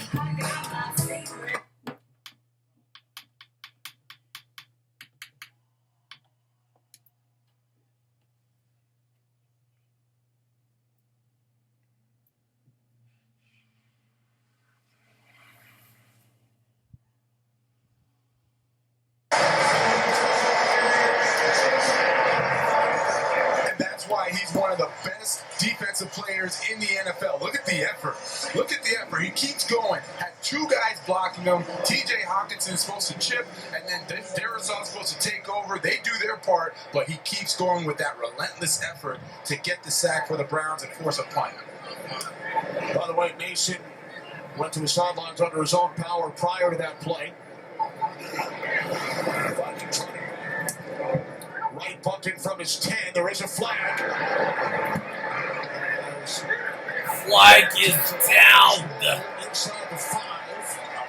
Down to the 2. Penalty marker was thrown.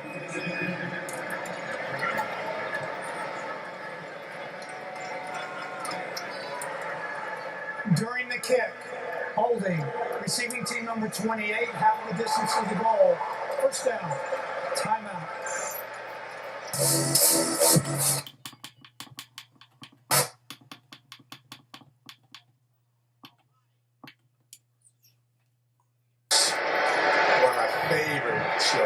Appropriate that he is down on the football pitch. Very appropriate. Yes. That was part of the game today.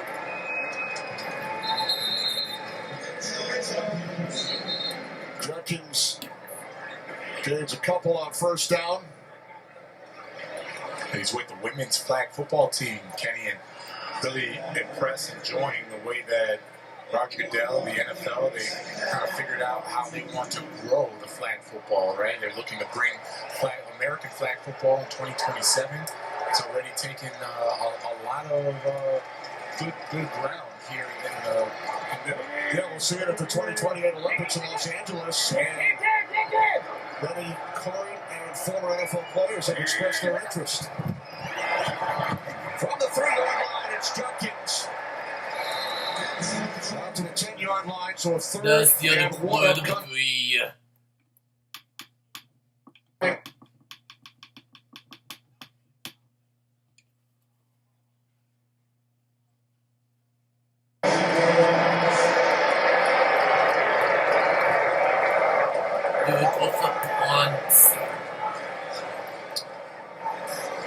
Marquez setting up in his end zone.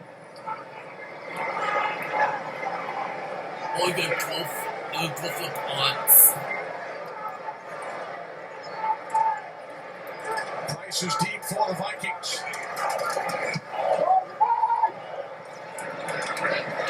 Price takes it out to 46. He's in Cleveland territory. To the Browns 42-yard line.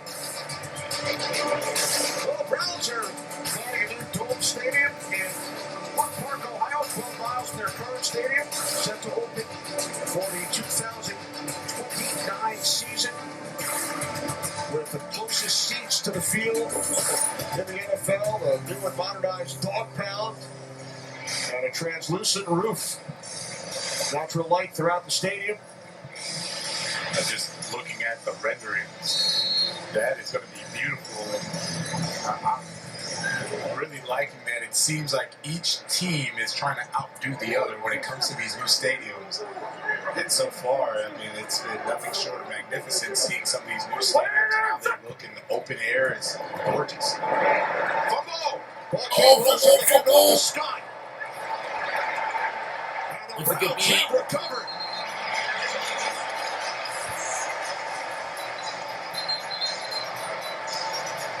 Remember, it was Mason earlier. The ball punched out. He was injured late in the third quarter. So Scott back in. Xavier Scott going back to the speed. He didn't get to the line of scrimmage, and two defensive linemen. And now a late flag. That was it's going to be called against it. It's going to be on the Browns. Yes. In there. Looked like Shelby Harris got in there as well.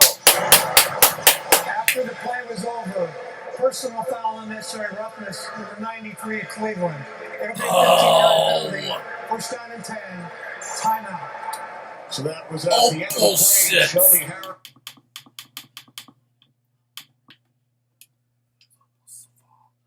It's in the backfield. Shelby Harris, Isaiah McGuire meeting at the running back. Xavier Scott had no chance, and after that, you see that everyone lands on Shelby Harris's left leg, and you could tell they're all fighting for the football. There was no way for anybody to get up and release him of that pain. He goes into the tent. Hopefully he'll be okay. Browns start from the 30, fake to Judkins, and then Gabriel looking to set up the screen. It will be 2nd and 10. Coming into this game, and this week 5 in the NFL, Browns ran only 2 offensive plays with the lead. But they have a 3-point advantage here in the fourth quarter, and they got the football back following the second Vikings turnover. This has looked a lot cleaner than their previous games. On second down, it's Jenkins. Smith, along with a couple of teammates, finally bring it down after a gain of 6. Again, I'm almost just beating a dead horse of watching Judkins patiently setting up his blocks, going up the gut of this defense. That's why I said it's a lot cleaner game. And there's fortunately, we see Shelby Harris is back out, able to talk to the coaches about getting the takeaway. That's a nice job by that defense setting up the offense. And now you have a third and manageable going back to going up the gut of this defense. It's just making life very easy for Dillon Gabriel. Ford replacing Judkins, who has a season-high 95 yards on the ground. Gabriel on third down, under pressure, stays on his feet, and now on your pace. Takes him down, back at the 33. Yeah, it's a nice job. Jonathan Bernard, they're going to run what's called an ET stunt and a tackle stunt. Him and Jalen Redmond go on the same side, and then Jonathan Bernard gets in there, almost gets a sack. You see the frustration that he didn't get it. Dillon Gabriel almost escapes from there, trying to get a first down, but it's a nice job responding by the Vikings defense. That's a win, right? You had a turnover, ball's in the middle of the field, poor situation, make the best out of it, force a punt. Nice job, defense. Out of the way for Price. Punt out of bounds. And the Vikings offense will.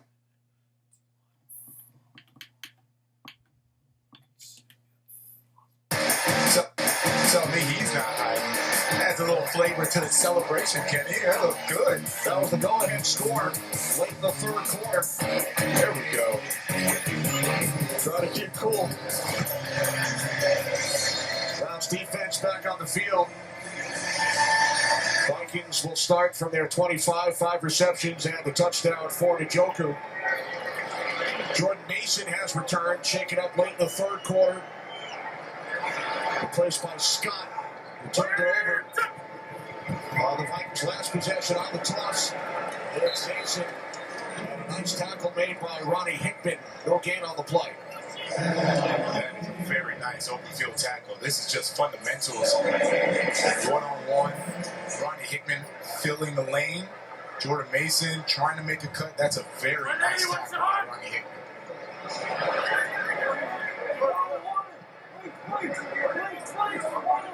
Got both teams checking. Second down and 10. Wentz throws and it's intended for Anderson. Brett Delpit with a diving attempt to try and pick it off. That Brett Delpit, he read that all the way. Fortunately for Wentz, he has such a strong arm. If not, Brett Delpit could have had an interception. That is a tremendous play. You had your first pick as a Saint in London. I did. 2008. Picked off Phillip Rivers. Man, they were loaded. Antonio Gates, LaDainian Tomlinson. We ended up winning the game. That was at Wembley Stadium. That was a lot of fun. So it's a Chargers third down and 10. Wentz.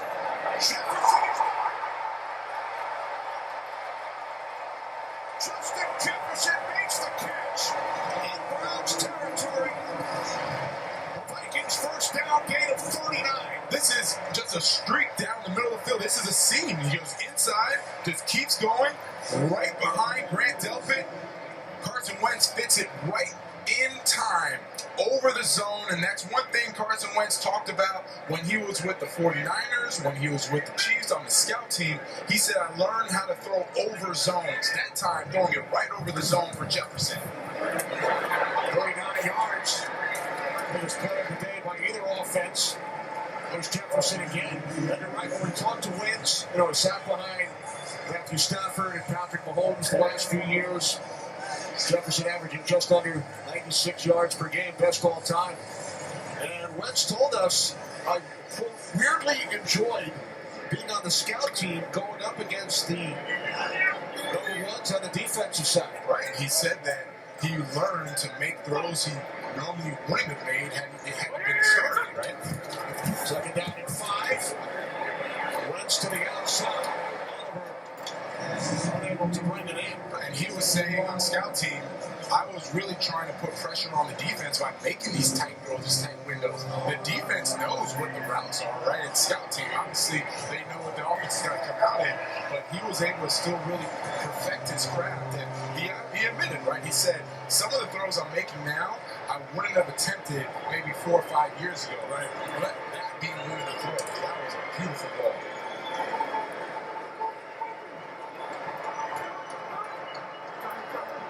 Third down and 5.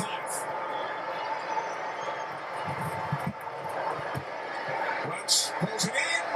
It's a sack. Yes.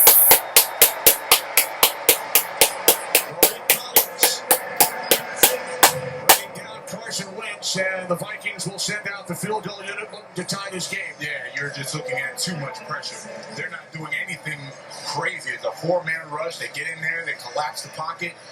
Coverage is good, and it goes back to as soon as Wentz pats that football, trying to wait for another route to open up, it is too late. That Browns front four is going to get there, and they get another sack. So here's Will Riker, 51-yard attempt. No good. Yes. Right to the right. Perfect all season.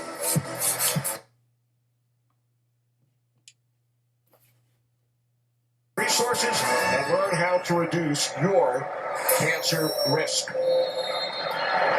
On your 10 minutes remaining, Take a look at here in London, as the Browns start from their 41-yard line. Leading the Vikings by 3. There's Judkins. Looks to score through, and we'll lose a yard. Almost gonna be called against the defense because the flag is down. It's going to be holding on KT Leviton. Holding. Offense number 72. That's a 10-yard penalty. That's his third penalty today. Yeah, no different than last week. He struggles with the stunting inside. Jonathan Bernard, right before the snap, goes inside, stunts inside, and then he can do nothing but hold at that point. Or else it would have been a tackle for loss.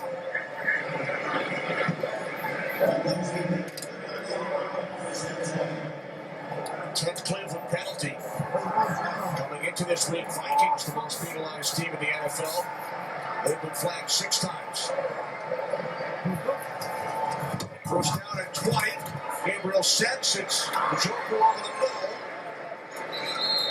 And he will pick up 11 out to the 42-yard line. And Njoku's having a good game as we expect. And there goes Harold Fandon. I was about to say, we haven't called Harold Fandon's name. He's a phenomenal rookie tight end for the Browns as well. I really like that 1-2 combination that they have. Njoku, we see he's Mr. Everything for them. And then Fandon is going to grow into that role. And how good is that to have 2 tight ends, both can block, both good at the point of attack, both good at pass routes. You really want that in Kevin Stefanski. He knows how to utilize and maximize both of their production. They both have touchdowns today.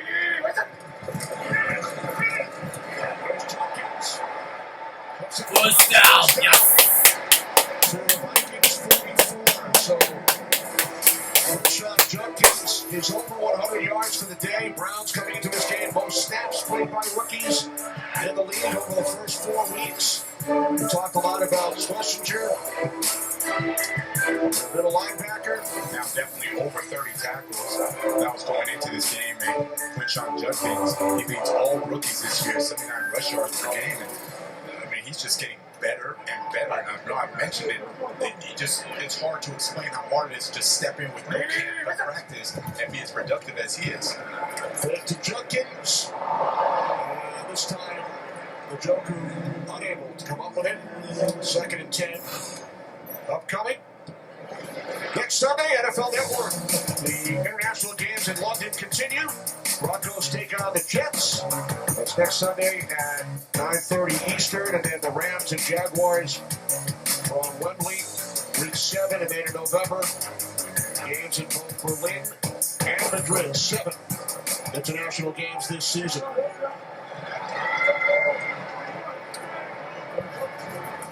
Second and 10. There's Judkins up the middle. Gain of 3. He's up to 112 yards on the ground. Yeah, speaking of Judkins and the way that he's able to go inside and then quickly bounce outside, I just really like the burst that he had. You see that ability to burst and make that one guy miss as he goes out there and gains 10, 15, 20 yards. And now utilizing him in the passing game as well. That is is what makes him so dangerous. He's going to take a little break now. I mean, he's been working his butt off. And you bring him in there knowing he's the #1 option in the run game, still being productive. That's impressive. 3rd down and 7 for Gabriel and the Browns. And this pass sails out of bounds in the vicinity of Isaiah Bond. I didn't really like that sequence from Kevin Stefanski. You have so much success running the football, and that's frankly what every offensive coordinator wants, right? Every head coach, they dream of control the clock, run the football, right? And he was able to do that, and he has been doing with so much success, but came out passing first, right? A little bootleg action, a little play action pass. I'd rather see him just stick with it, right? Until the Vikings stop them running up the gut. Keep doing it. It's been working so far. You have the 3-point lead because of it.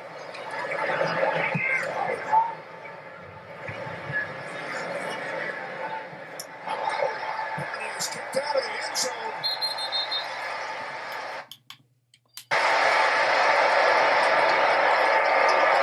Great job getting downfield on special teams. That was very close. Donovan McMillan tapped it back. But it looks like they're going to call it a touchback because Rex Sinara actually, when he touched the football, his foot went inside the goal line. Right, let's watch. Yeah. So he has it, but now no part of his body can touch. And there it is, it touched right there. Right foot touched the goal line. It's a nice effort, though.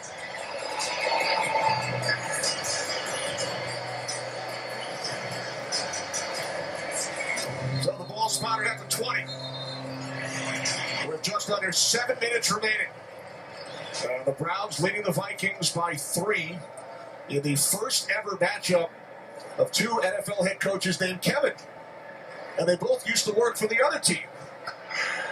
O'Connell with the Browns back in 2015, and Stefanski spent 14 years with the Vikings organization. He was very complimentary of the Vikings organization. They hired him at the age of 23. It's very complimentary of the Wilf family. Yes.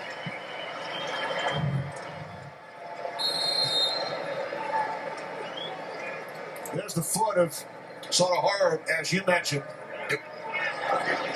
which is why the Vikings will start from the 20 and not the 1.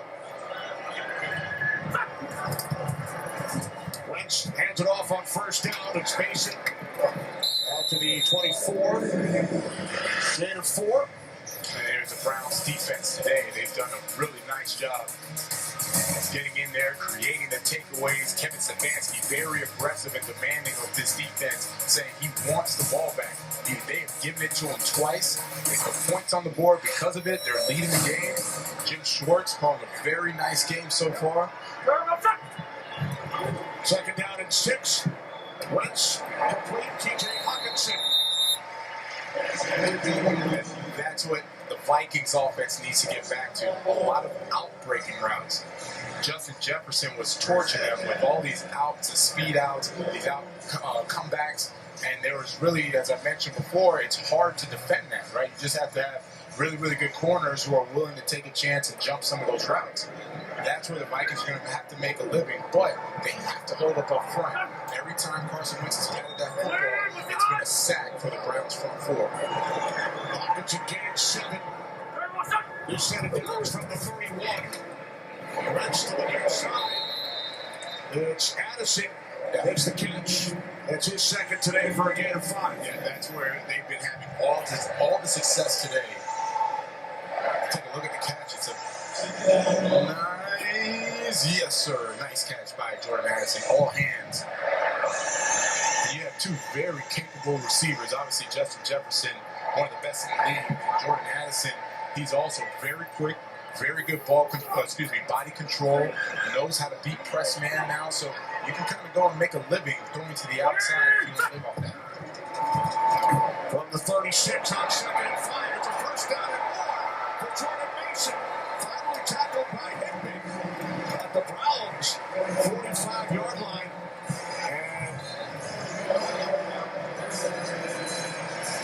And the flag was thrown, so looks like this one's coming back. Good read by Jordan Mason. Holding. Offense number 6. Yes! That's on the left corner, Huber. And Joe Huber making his first start undrafted. Kevin O'Connell raved about him, how, again, another guy they thought would be just a camp body, immediately knew that he had a chance to make the team from his physicality and mini camp and training camp. And now he's making his first start today, right in your screen, going against Carson Schlesinger, their rookie, holding on to him, and that's the reason Jordan Mason was able to have that big game. All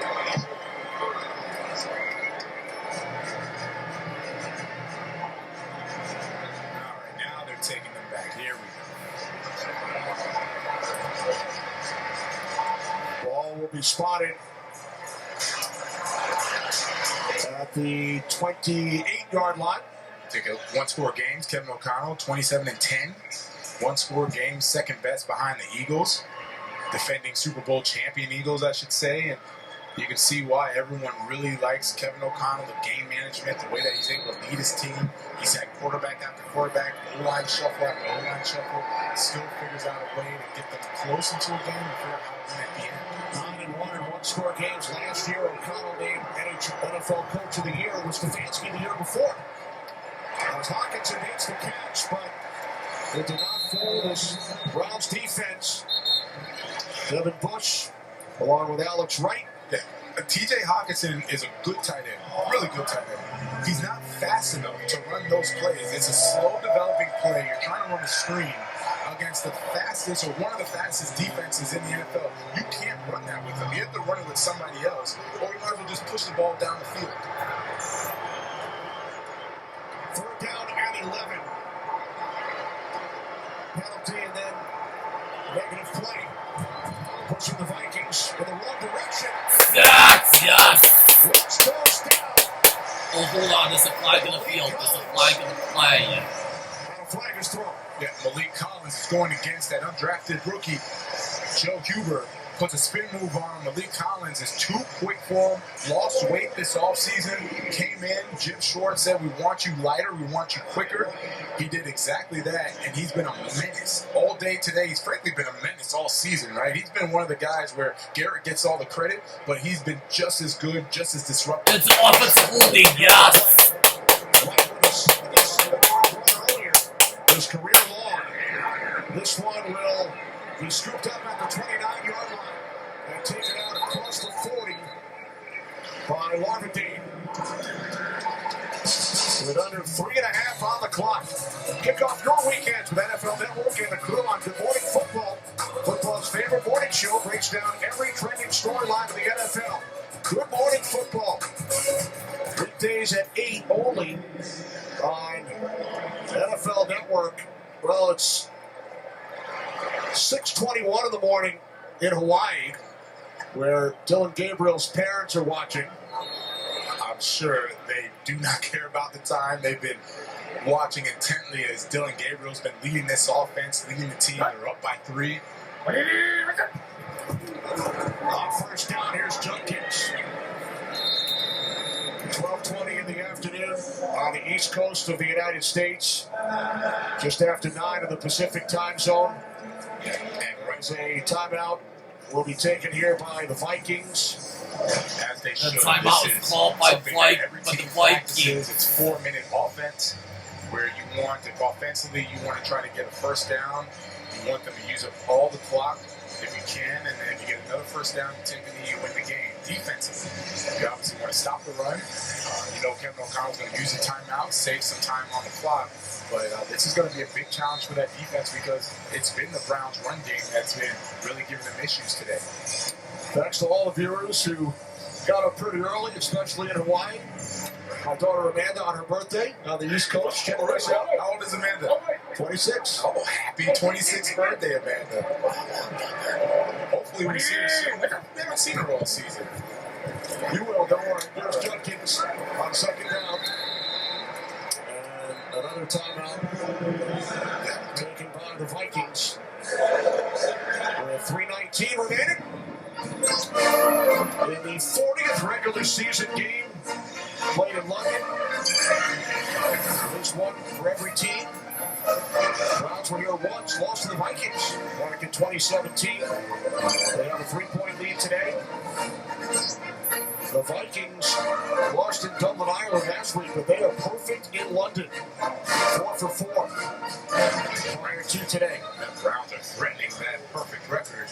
Up 3, 3:20 to go. Vikings have 1 timeout left.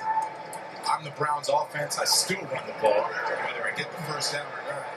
See if the Vikings are willing to use that last timeout or save it. Well, the Browns come out with an empty backfield, so they will throw on 3rd down and 11. And it's incomplete in the vicinity of Bond. So the Vikings use their first 2 timeouts and now an incomplete pass. Get the ball back as the clock stops at 3:16. The last thing you want to do is stop the clock when you're up 3, knowing that the other team has a timeout. You either force them to use a timeout or let the clock run.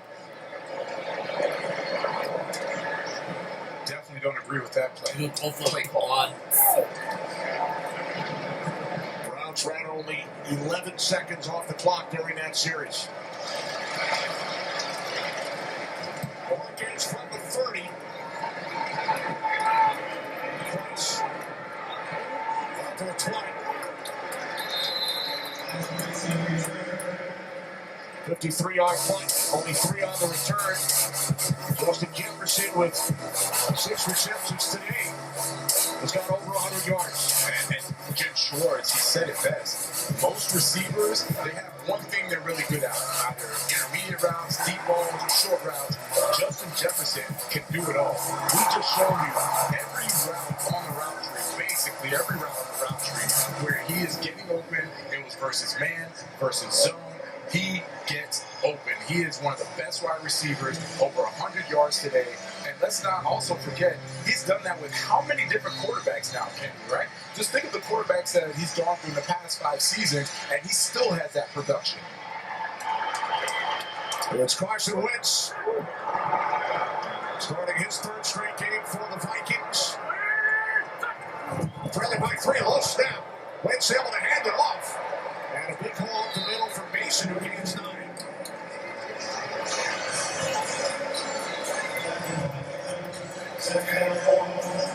Look, the snap could have almost been a disaster for the offense. Instead, it ends up being a nice game. Jordan Mason going through the heart of that Browns defense. 2nd down and 1. Wentz to the outside. For Vikings 1st down. Hard brought it down. Inbounds. So the clock continues to run.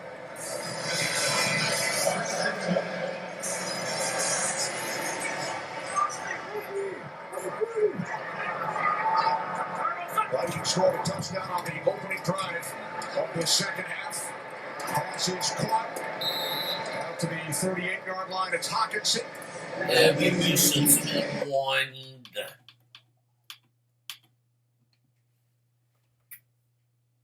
Overtime tied for the most over the first 4 weeks of any NFL season. We have been a part of a couple of those, right? With the Bucks, Falcons, and the Bucks and Jets. And man, those were some good games.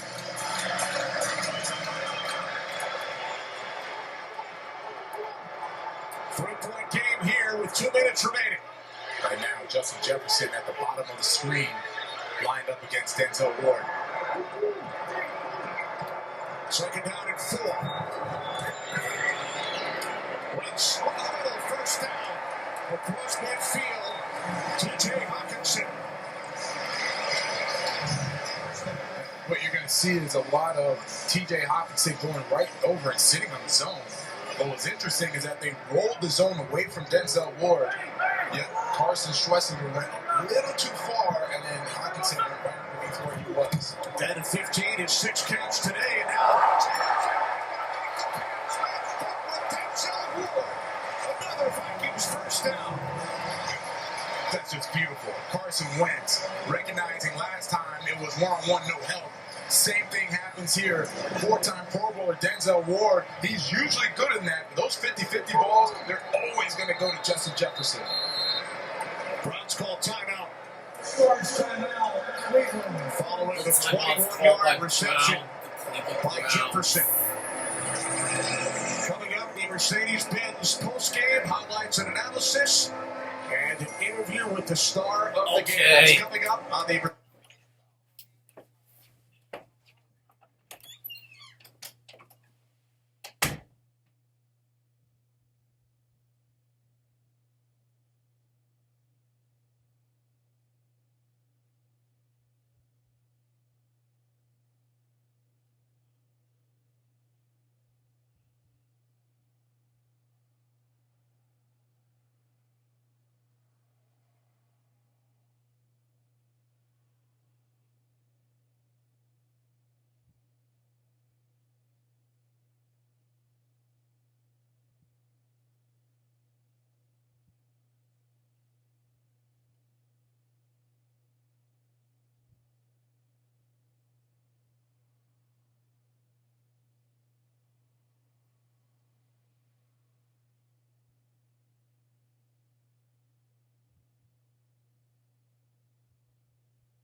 Mercedes-Benz postgame down to 1:10 with the Vikings already in field goal range, trailing by 3. You see how quickly the momentum changes, the situation changes, right? Because now the Vikings are in field goal range. They still have that timeout, which Kevin Stefanski didn't force Kevin O'Connell to take. So you have a timeout. You're able to still run your offense, right? Run the football if you want. Still have the passing play. So now, defensively, you're worried about not allowing them to score the touchdown. What you're really worried about is how do we force a 3 and out, or excuse me, not a 3 and out, force a 3rd down so they only kick it as opposed to a touchdown.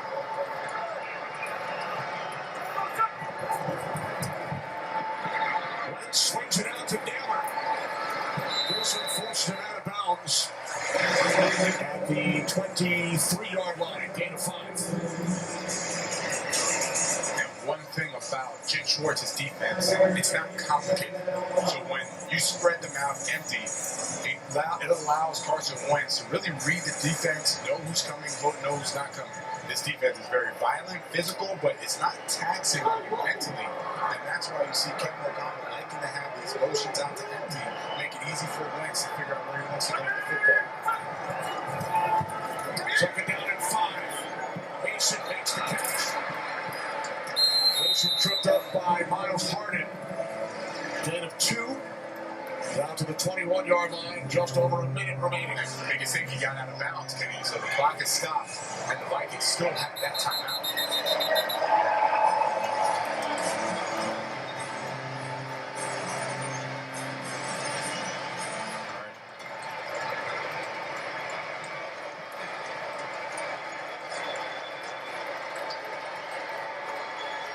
Kevin O'Connell out for a chat with Scott Novak.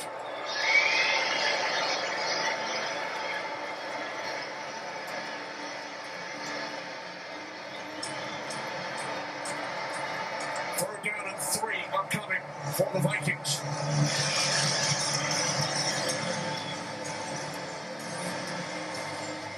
Both coaches with questions for the officials.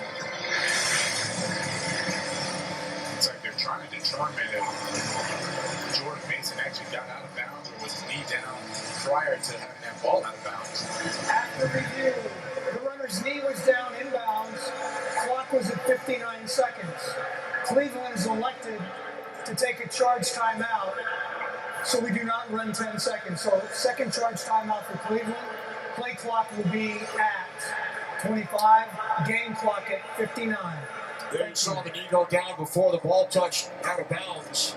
And Cleveland takes a timeout instead of the 10-second runoff. And Cleveland is doing that because now they need to preserve time. As I mentioned, the situation has changed. Now, Kevin Stefanski, he's worried about if the Vikings score a touchdown here, he needs time on the clock for Dylan Gabriel and that offense to go down and try and score. They have 2 seconds back on, so the clock now at 59 seconds. Gabriel can only watch. 3rd down and 3. Mason in the backfield. Addison in motion. On 3rd down. Wentz complete for 1st down. It's Addison at the Browns 17.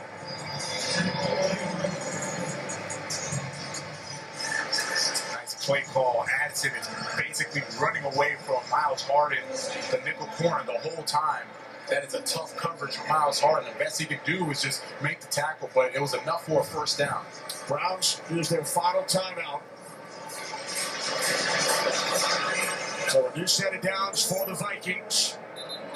Who trail by 3.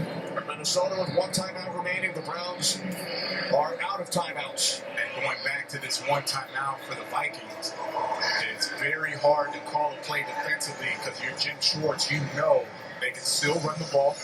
They can still pass the ball anywhere, not just taking shots to the end zone because there's so much time left, plus they have the timeout. Just taking it back to that 3rd down play, Dylan Gabriel throws an incompletion. That's why it was important to run the football once the clock off and force them to use a timeout. Wentz, quick release. It's Addison on 1st down. Inside the 15. And taken down inbounds. And you can see the Vikings offense, very familiar with this situation. No panic by them. They're already up to the line of scrimmage. Carson Wentz getting the play call. And now's the time where you need a Myles Garrett. It's the Browns defense to step up, make one of these game-changing plays. Wentz, 2nd and 5.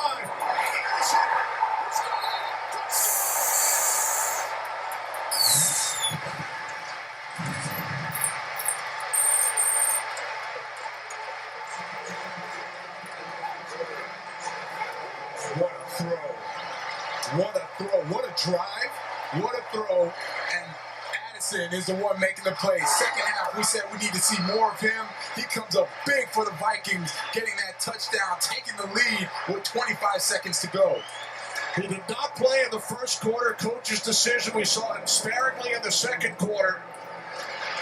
But a huge second half for Jordan Addison. The extra point is good with 25 seconds remaining. The Vikings now lead by 4. And Jordan Addison, I mean, this is just, the route is good. The throw is great. Denzel Ward was baiting him. He was baiting Carson Wentz, thinking he could never make that throw, going right over the top of him for the beautiful catch and the touchdown for the Vikings. What a play. That was such a nice throw. I can't emphasize enough how good of a throw that was. That is big league. Aaron Rodgers, Patrick Mahomes, those are the ones that take chances on that type of throw and put a beautiful touch over the defender for the touchdown. Addison had a big day last week in Dublin against the Steelers. Wentz heading downfield to celebrate. Garrett and the Browns now trail by 4 with only 25 seconds on the clock. Who would have ever thought it would be the Browns defense that doesn't hold up? Fourth quarter, they've been playing phenomenal all game long. That one drive, the Vikings had their number, sealed it with a very nice throw by Wentz to Addison.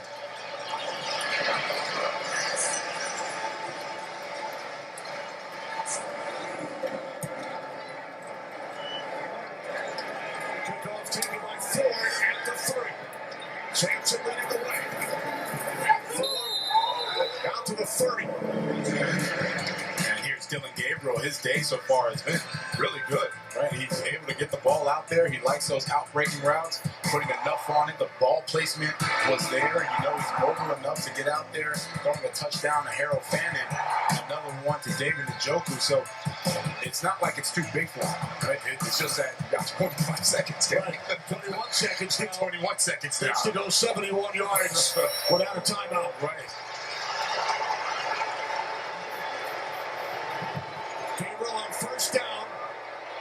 Throws over the middle. Going for the first down. Yes. Timeout. Get out of the timeout. Clock running. And now Gabriel will spike it. 23-yard connection from Gabriel to Bond. And now we have 7 seconds remaining. And the ball at the Vikings 49. Oh, if I'm 7 seconds, I don't know if I want to try to get greedy and see if I can pick up a quick chunk play to the outside, throw a 7 route, 15 yards, and out to the sideline before going for it all on a Hail Mary. Vikings drop 3 all the way back. 7 seconds. Gabriel sets. Hits it downfield to the end zone. No, they lost. It sounded like a whistle may have been blown prior to a snap.